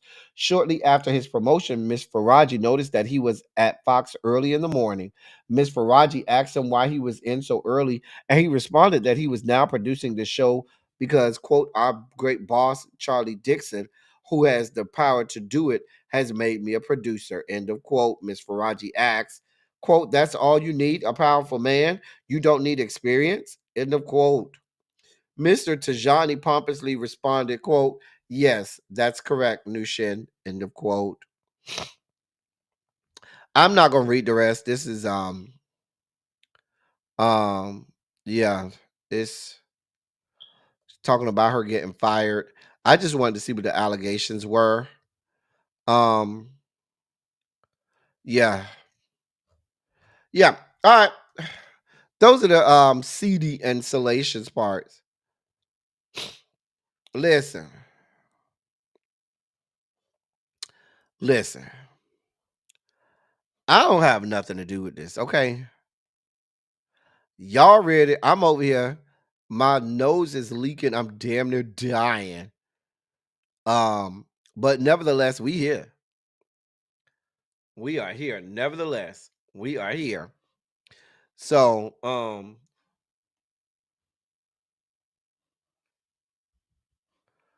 wait, why is this not on screen? Oh, there you go, right there. All right. So listen, I ain't got nothing to do with it. I don't know. Now, do y'all believe Miss Faraji? I believe her. The woman says she got recordings. The woman says she went down to the therapist. The woman says she got some of the other hairstylists to corroborate this. I mean, this is Fox Corporation, Broadcasting Corporation. It's a fucking cesspool. It's a cesspool of degenerates, racists, and bigots, and xenophobes. I'm just saying.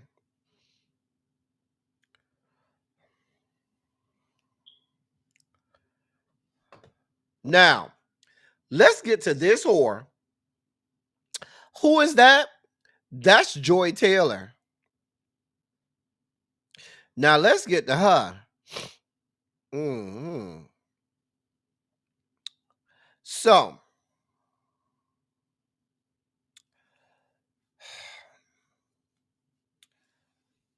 now,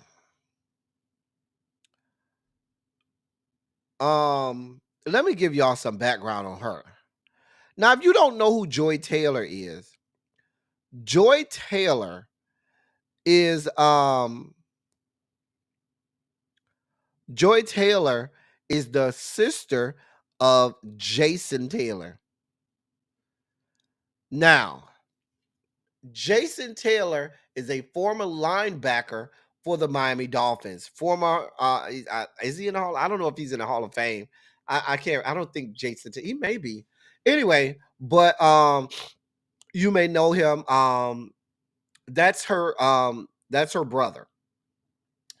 They're half black and I believe half Hispanic.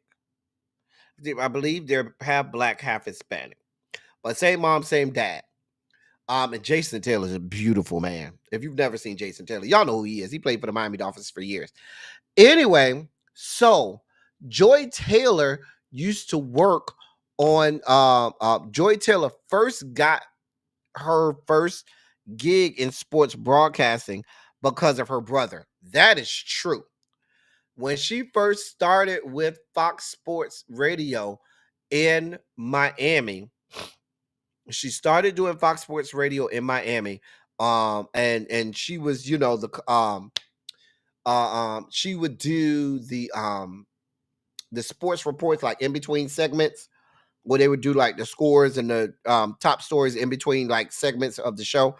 Then she got on the show with oh god, I can't think of the guy name, but I used to listen to the show all of the time.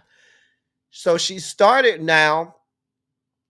Even when she first started on Fox Sports, people started to find out who she was because at first people didn't know that Jason Taylor had a sister. When they started to find out Jason Taylor had a sister, they started to find out because she was for the streets already. Now it was being alleged, and all of these are allegations from people that Jason Taylor used to get in fights with players and stuff like that because she used to be getting her back blown out. These are all allegations. I don't know. I would never, but these are what the people are saying.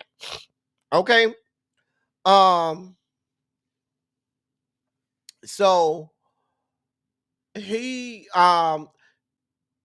there were allegations that she ended up going from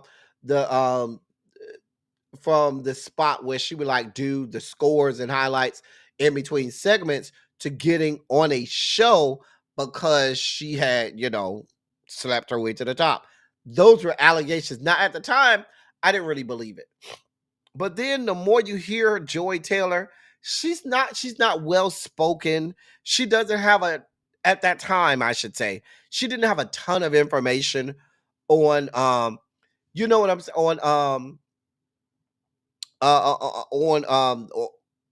on sports at all. She was a very pretty face, and I guess that helped her out. Okay. Now, like for example, a Kerry Champion, Jamel Hill, Josina Anderson. These are all black women who are in sports broadcasting. They know their shit. They know you know, X's and O's. They're in the trenches. They've developed relationships over the years. They come from a journalism background. So they know journalism and they know sports journalism and sports broadcasting. So these are tried and true Black women. Love me some Josina Anderson, Carrie Champion, and the such that were doing the goddamn thing. Joy was a pretty face that was, according to people, getting her ends, the old-fashioned way. Ends up in Hollywood, because she ended up getting married. I forgot that first husband's name. I used to know it. But I kind of fell out with Joy Reid. I ain't really, not Joy Reid, Joy Taylor, because I didn't really follow her like that. She goes to LA. Notice she goes to LA without her husband. Her husband does not go there. She starts doing some of the stuff, some work with ESPN. Then she gets on with Fox Sports. She gets on with Fox Sports because she's introduced to this Mr. Dixon guy. The Mr. Dixon guy is the one who skyrockets her career, and the rest is history. So all of that stuff that Miss Faraji is saying, I believe all parts of it. Now, Emmanuel Acho, who's also a guy who also works at Fox Sports, he came later after Joy had already been there. He started blowing her back out because the people saying that Joy is for the streets, and they've been saying that since she was in Miami. She ain't just got for the streets; she been for the streets, according to the people. And so they said Emmanuel Acho was blowing her back out. But now rumors had it that he was upset to learn that the executive, Mr. Dixon, was already hitting it, and also that she was getting her back blown out by other athletes, a couple from the Lakers and some for the LA Rams.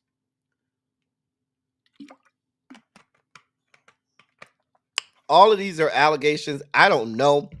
I wasn't there. I wasn't in the room when the woman was getting her back blown out, or to know if she was or was not getting her back blown out.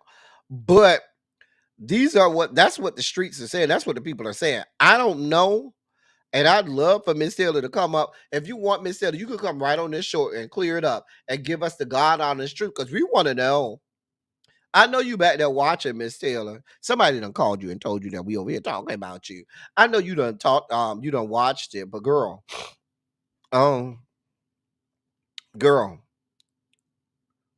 we need you to come clear this up. I'm just saying. Don't he look bad? Woo! Don't he look bad? Listen, but you got to get listed. Joy say, baby, we got to get it how we live. Joy said, I don't know what you talk about. You got to get it how you live, okay? Now, I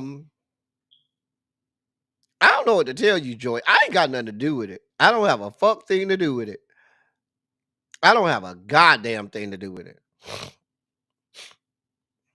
But we got to move on.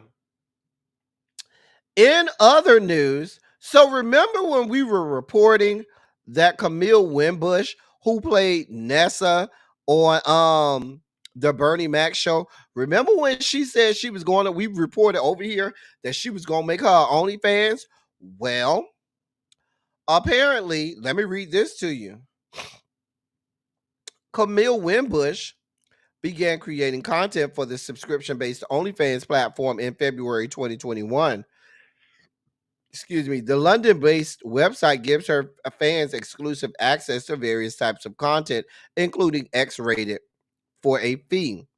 Quote, yes, you heard that right. I have joined OnlyFans, but I'm doing it my way, end of quote. That's what she announced on Instagram, and we reported on that.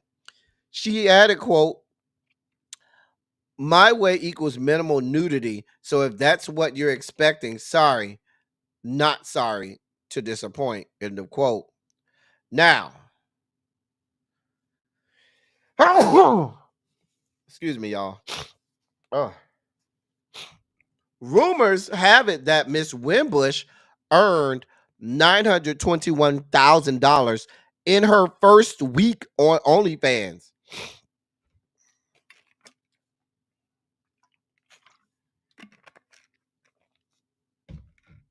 Let me say that again.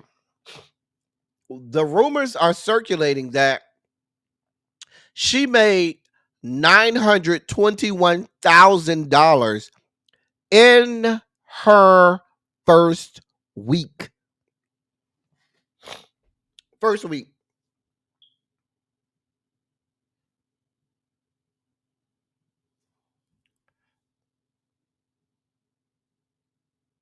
Now she done came out and said that ain't true. She said those people making that up.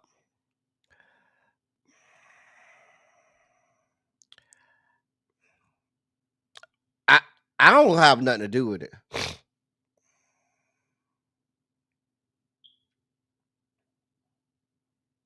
I ain't got nothing to do with it.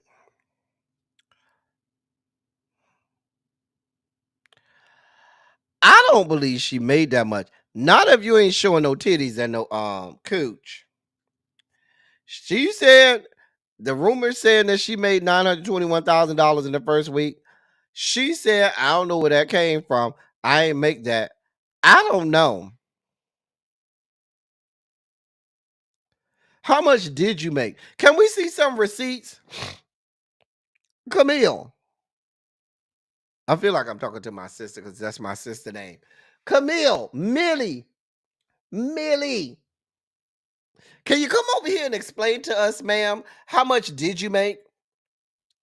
I don't know. I don't go on OnlyFans. I go to either Discord groups or Telegram groups that give me OnlyFans contents for free.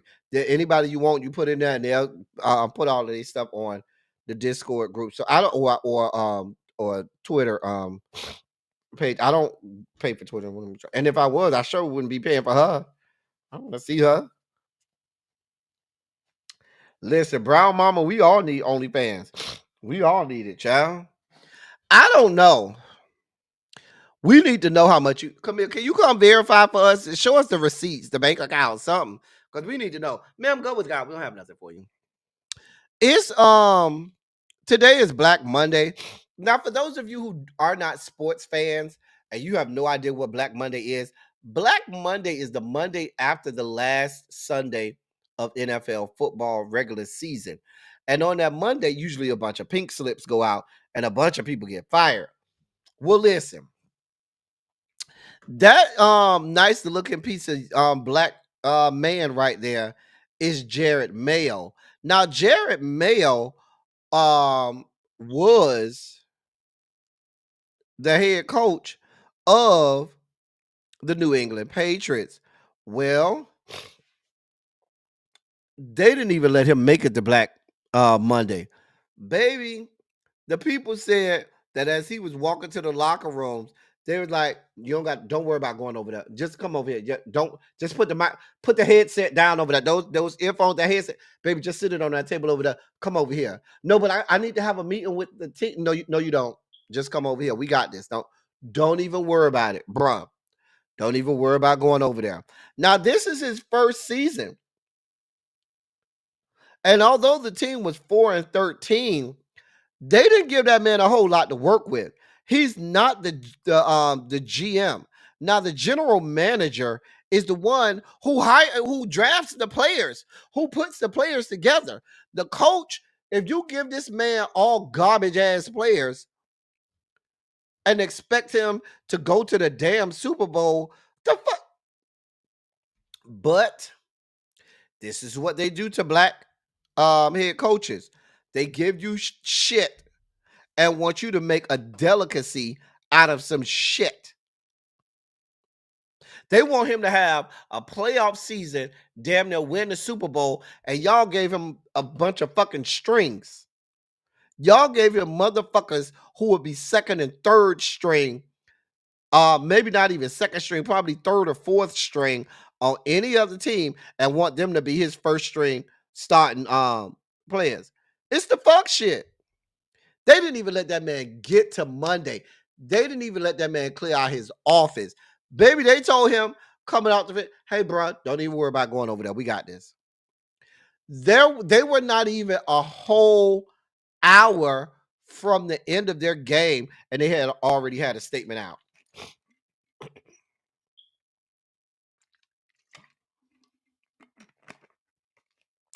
If you need Jared, just come on over here. We could come talk about it. Come over here and talk to me about it. You can come over here and lay your head on my pillow and just relax. We could talk about it. I got you, Jared. Don't even worry about it. They ain't shit. I'll be here waiting, Jared. Just come talk to me. So that's Tory Craig and Megan Z on the left, and the chick on the right, her name is Jasmine Elizabeth. Now she shared a video. I ain't get the video, but she shared a video on her page exposing Tory Craig. In the clip, she says she shares a recent photo posted by Megan Z of her and her boo, and the woman cut to a screenshot of Tory allegedly sending her money. Got screenshots of him sending her money at least 3 times with the full dates and totals blurred out.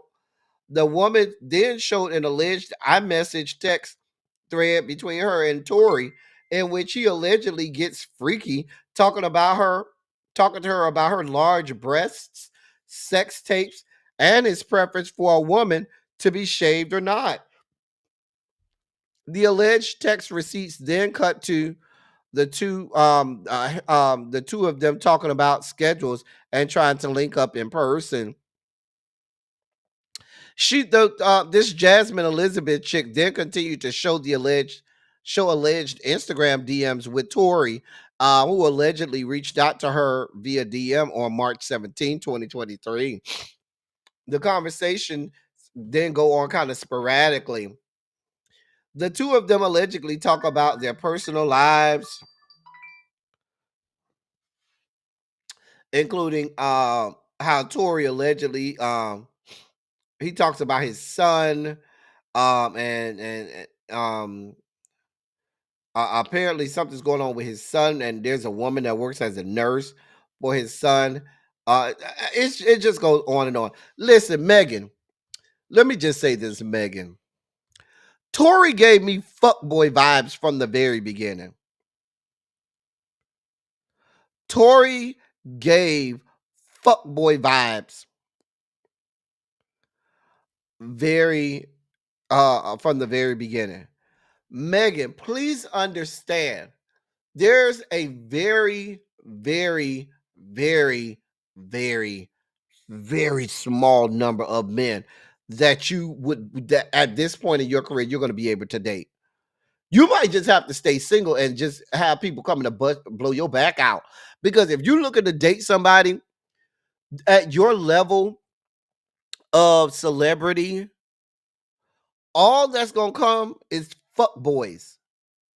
It's very few that's going to come that's going to be on some real shit. Like, that's like finding a needle in a haystack at this point, Megan Z.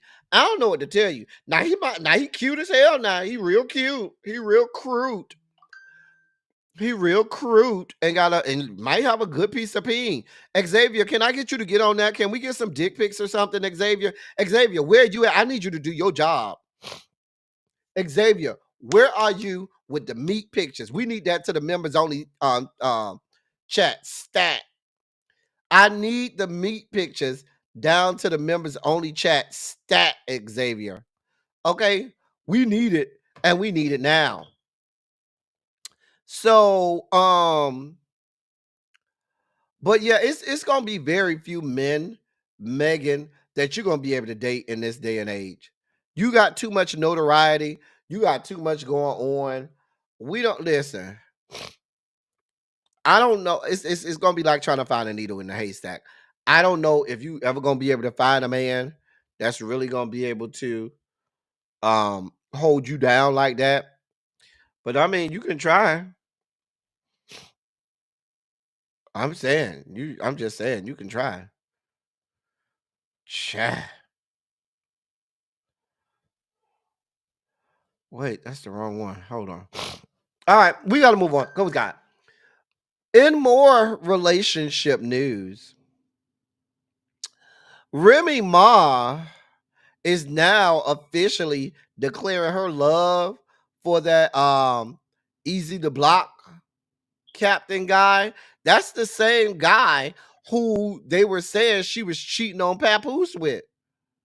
And now all of a sudden that their relationship that went in the hell in the handbasket, now she can come out and be like, oh yeah, I love you. Bitch, you was loving on him the whole time. We already saw through that shit, Remy. You ain't shit. Listen. We already knew you wasn't shit, Remy. We knew that shit. We knew that. Girl, you coming out here looking real crazy. Remy, you look real crazy. Real crazy. Like, Papoose, Pap, just come on over here, Pap. I got Pap, come over here. Just come lay your head on my pillow and just relax. This bed was made for you, Pap. You ain't even got to go through all of that with her and her fuck shit. I'm not gonna even let you do that to yourself. You ain't even got to go out like that, Pap. I got you, Pap. I can hold you down. Okay? I can hold you down, Pap. I got you. I'm just saying. Uh, but yes, Remy Ma ain't shit. She ain't shit now. She ain't never been shit. Pap, I don't need listen. You should have saw the writings on the wall, Pap, when she went her ass to jail and you held her down and she came out and was cheating on you soon as she got out of jail. I don't believe shit Kaya got to say. Kaya ain't shit. Kaya ain't shit. We gotta move on. That young man right there, his name is Corey Pritchett Jr. Now he's a YouTuber, right? I ain't never been to his channel, but his channel is called Corey SSG, right? So,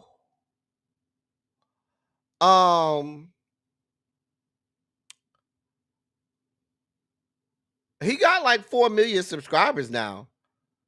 He got like 4 million of them.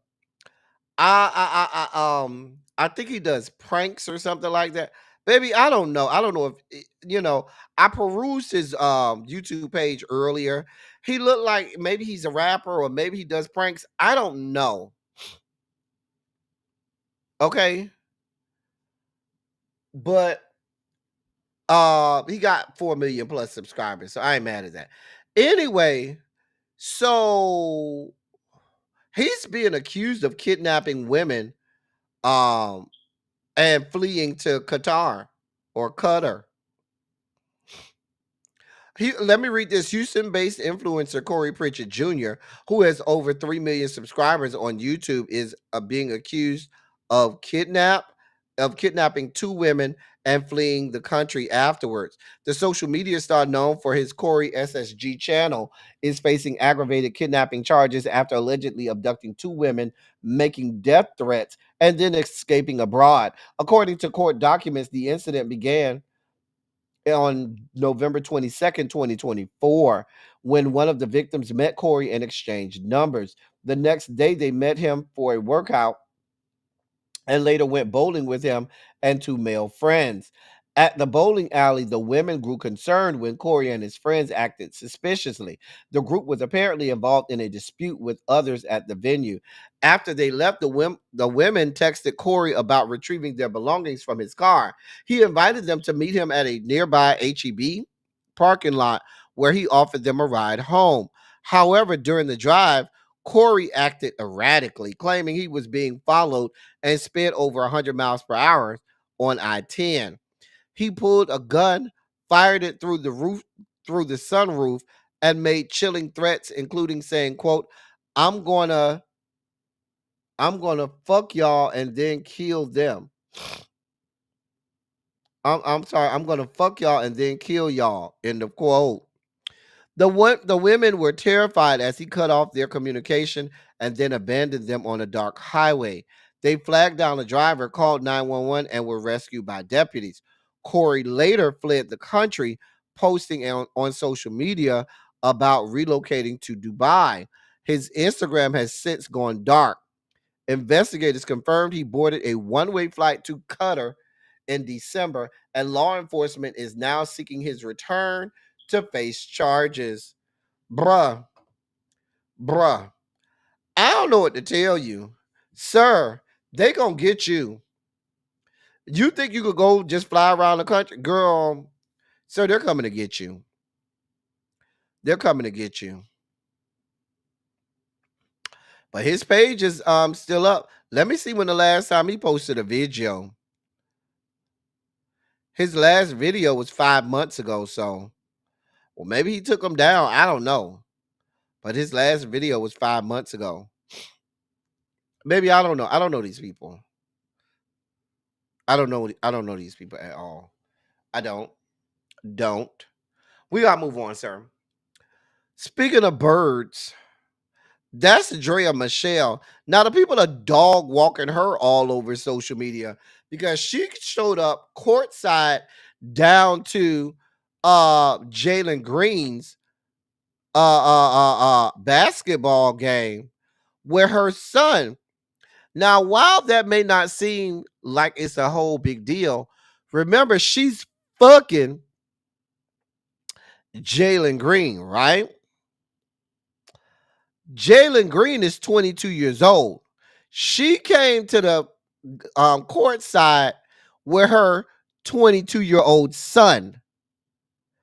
Okay. So you are just as bad as fucking Jada Pinkett. Between Drea Michelle and Jada Pinkett. So now Drea Michelle, you know, if you had that young man at 17, that means it's possible that you could have conceived him at 16. So you've been getting your back blown out for years, ma'am. For years. Now let's be clear. I'm not here to shame anybody because of their, what is it, May, November relationship, whatever they call it, when you dating somebody that much younger. But then don't play in our face when you bring your 22-year-old son courtside with you to come watch your 22-year-old boyfriend. Girl, you ain't shit. Ain't shit. She ain't shit. It's May, December. Thank you. Thank you, Xavier. I couldn't think of it. Ma'am, I have not. I hope the people continue to dog walk you. Dog walk her ass. Dog walk her ass. Okay? Ma'am, go with God. So Patti LaBelle is upset, y'all. Auntie Patti is upset because she doesn't like the way she's portrayed in the Luther Vandross documentary. Now, I haven't seen the Luther Vandross documentary because every time I get ready to catch it, I be done. By the time I remember it's on, I be done missed it. Can somebody tell me where I can go to watch it? Because I really want to watch it, but I just haven't seen it. Anyway, but she's saying that she's being portrayed as the villain in this documentary. She says she invited the documentary producers into her home and sat for a 4-hour long interview to share stories about her late friend. She said they edited out her interview because she refused to sign release forms when producers denied her request to see the final cut. Now sources are saying that she says she feels like she was set up to be painted as the villain. She said that they included a 2017 clip of her confirming years long rumors about Luther Vandross's sexuality during an appearance on Watch What Happens Live with Andy Cohen. Now you know people drug Patti about that. People drug Patti for putting Luther's business out there. But she said from the way that they are portraying her on this documentary, she's made out to be a villain. And she said that's not the case. She said her and Luther were dear friends, talk damn near every day. It's on demand on CNN Hulu. Okay. So, baby, I don't know Patti. Patti, I don't know. Now I do know Patti and when Luther was alive, Patti and Luther were dear friends. Patti and Luther were dear friends. I'm talking about friends. So that is true. Patti and Luther were friends, like that kind of friends. So I can agree with Patti that y'all shouldn't be out here making it seem like Patti is trying to do Luther wrong. I do think Auntie Patti was wrong for putting that man's business out there, even though he was posthumous at the time. But for them to try to make it like Patti was out here being nefarious with regard to Luther and his information, that's just wrong. I think that's bad for them to do that to Patti. I'm just saying. Wait, what's in the members only chat?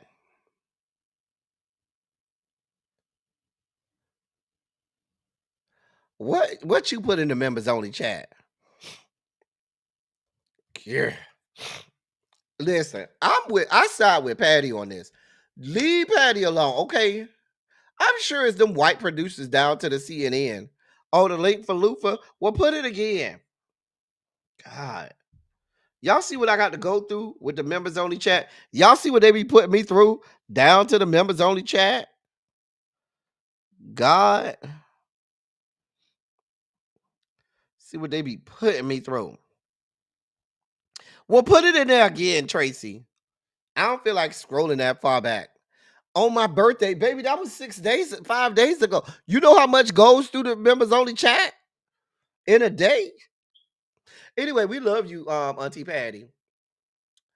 In our last story of the day, those of you in my New York delegation, listen up. And even for those of you all who are not in the New York delegation, if you live in a major city, this could be coming to a major city near you. So New York has rolled out a new thing to help with traffic congestion. It started today in Lower Manhattan.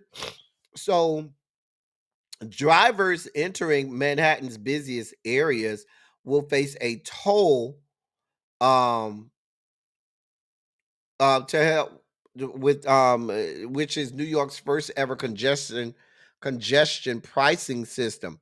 The $9 toll, which will be during peak hours, is designed to reduce traffic.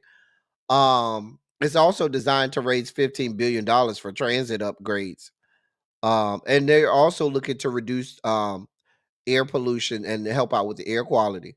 Now, this initiative comes after New York City was named the world's most traffic congested cities in 2023. I don't see how, baby. They must ain't drove through Atlanta.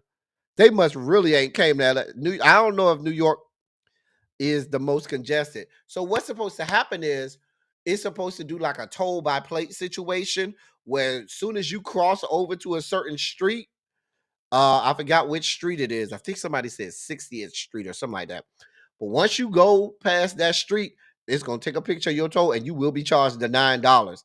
They do say it's a different fee for motorcycles and buses. But if you have a sedan, an SUV, or a van, it's $9, and there's a different fee for like trucks and buses and motorcycles. Baby, I don't listen. I don't live in New York, but what I will say is I could see a lot of other major cities doing that. I'm sure it was largely supported by Uber and Lyft, so they can get more money. I'm just saying. Green Girl said, yeah, it's once you pass 60th Street. Thank you, Green Girl. And they say you get charged once per day. $9 is a lot of money. I'm just saying. But listen, it's it's coming, and if it's successful in New York, I can see other major cities doing it. You know, Uber and Lyft gonna be pushing for it. You know they are. So I don't know where that number $9 come from. Tracy said they can go to hell, and Tracy is down there is up there in New York. Antonia say that's $9 on top of the tolls for bridges and tunnels. Oh, so that means you could be paying somewhere around about $20-$25 a day just to get to work and back. Girl, that's a mess. You could be paying $20 to $25 a day just to get to work and back. Fuck shit. Even if I only pay the $9, that's still $45 a week on tolls. Which is what? $280 a month? I mean, sorry, $180 a month? That's $180 a month. Girl, I just got, and that, like Antonia said, that don't even include um the tunnels and the other tolls and bridges. Girl, fuck shit. Antonia says she's not dealing with the fuck shit. She's gonna stay north of 60th Street because she'll have that type of time to deal with y'all fuck shit. But be prepared. New Jersey, you know y'all next. Philly, that y'all might get it. I'm surprised they ain't already did it in Atlanta because the traffic in Atlanta is god awful. I know LA is gonna get some form of it. I'm just saying. Anyway, Tracy said she know where to stay from. Where were you, Ronald? We already talked about Bruce Fisher. We already spiked out. We already spiked out about this, Ronald. See, this how I know you don't be paying attention in class. You be leaving and shit. We had a whole spike out about this, Ronald. Where the fuck you been? Brandy say the bridges and tolls is going up next month too. Child. Ravine said, fuck that. I'm taking a rail. You and the rats. You know they say they got rats. Ronald, where you been? Because we talked about this, Ronald. Yeah.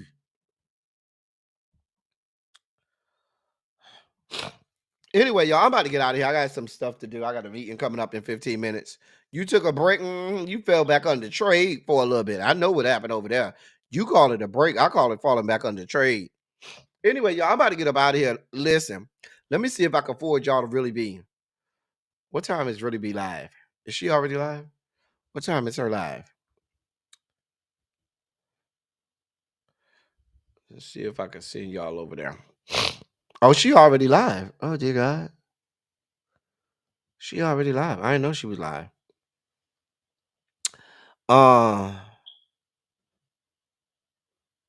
Wait, she's not live. I'm so confused. Wait. That thing said she was live, but denied saying she not live. I'm so confused. I don't know. Wait, hold on. This is really confusing.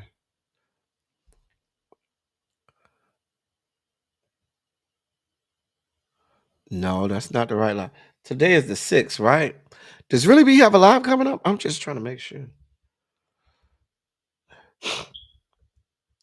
Oh God, my nose.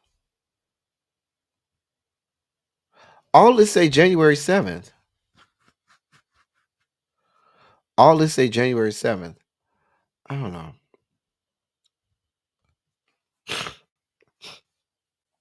She live already? That's what, but when I clicked on it, it said the live was over.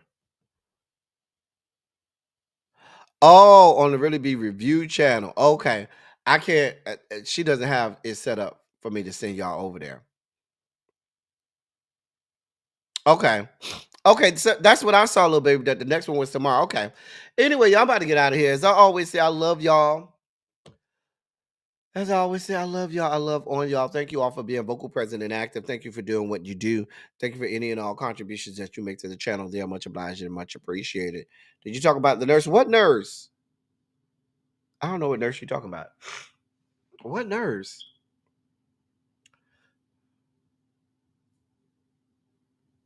I ain't think about you, Ronald. I have not been mean to you, Ronald. So you said I'm being mean to you, Ronald?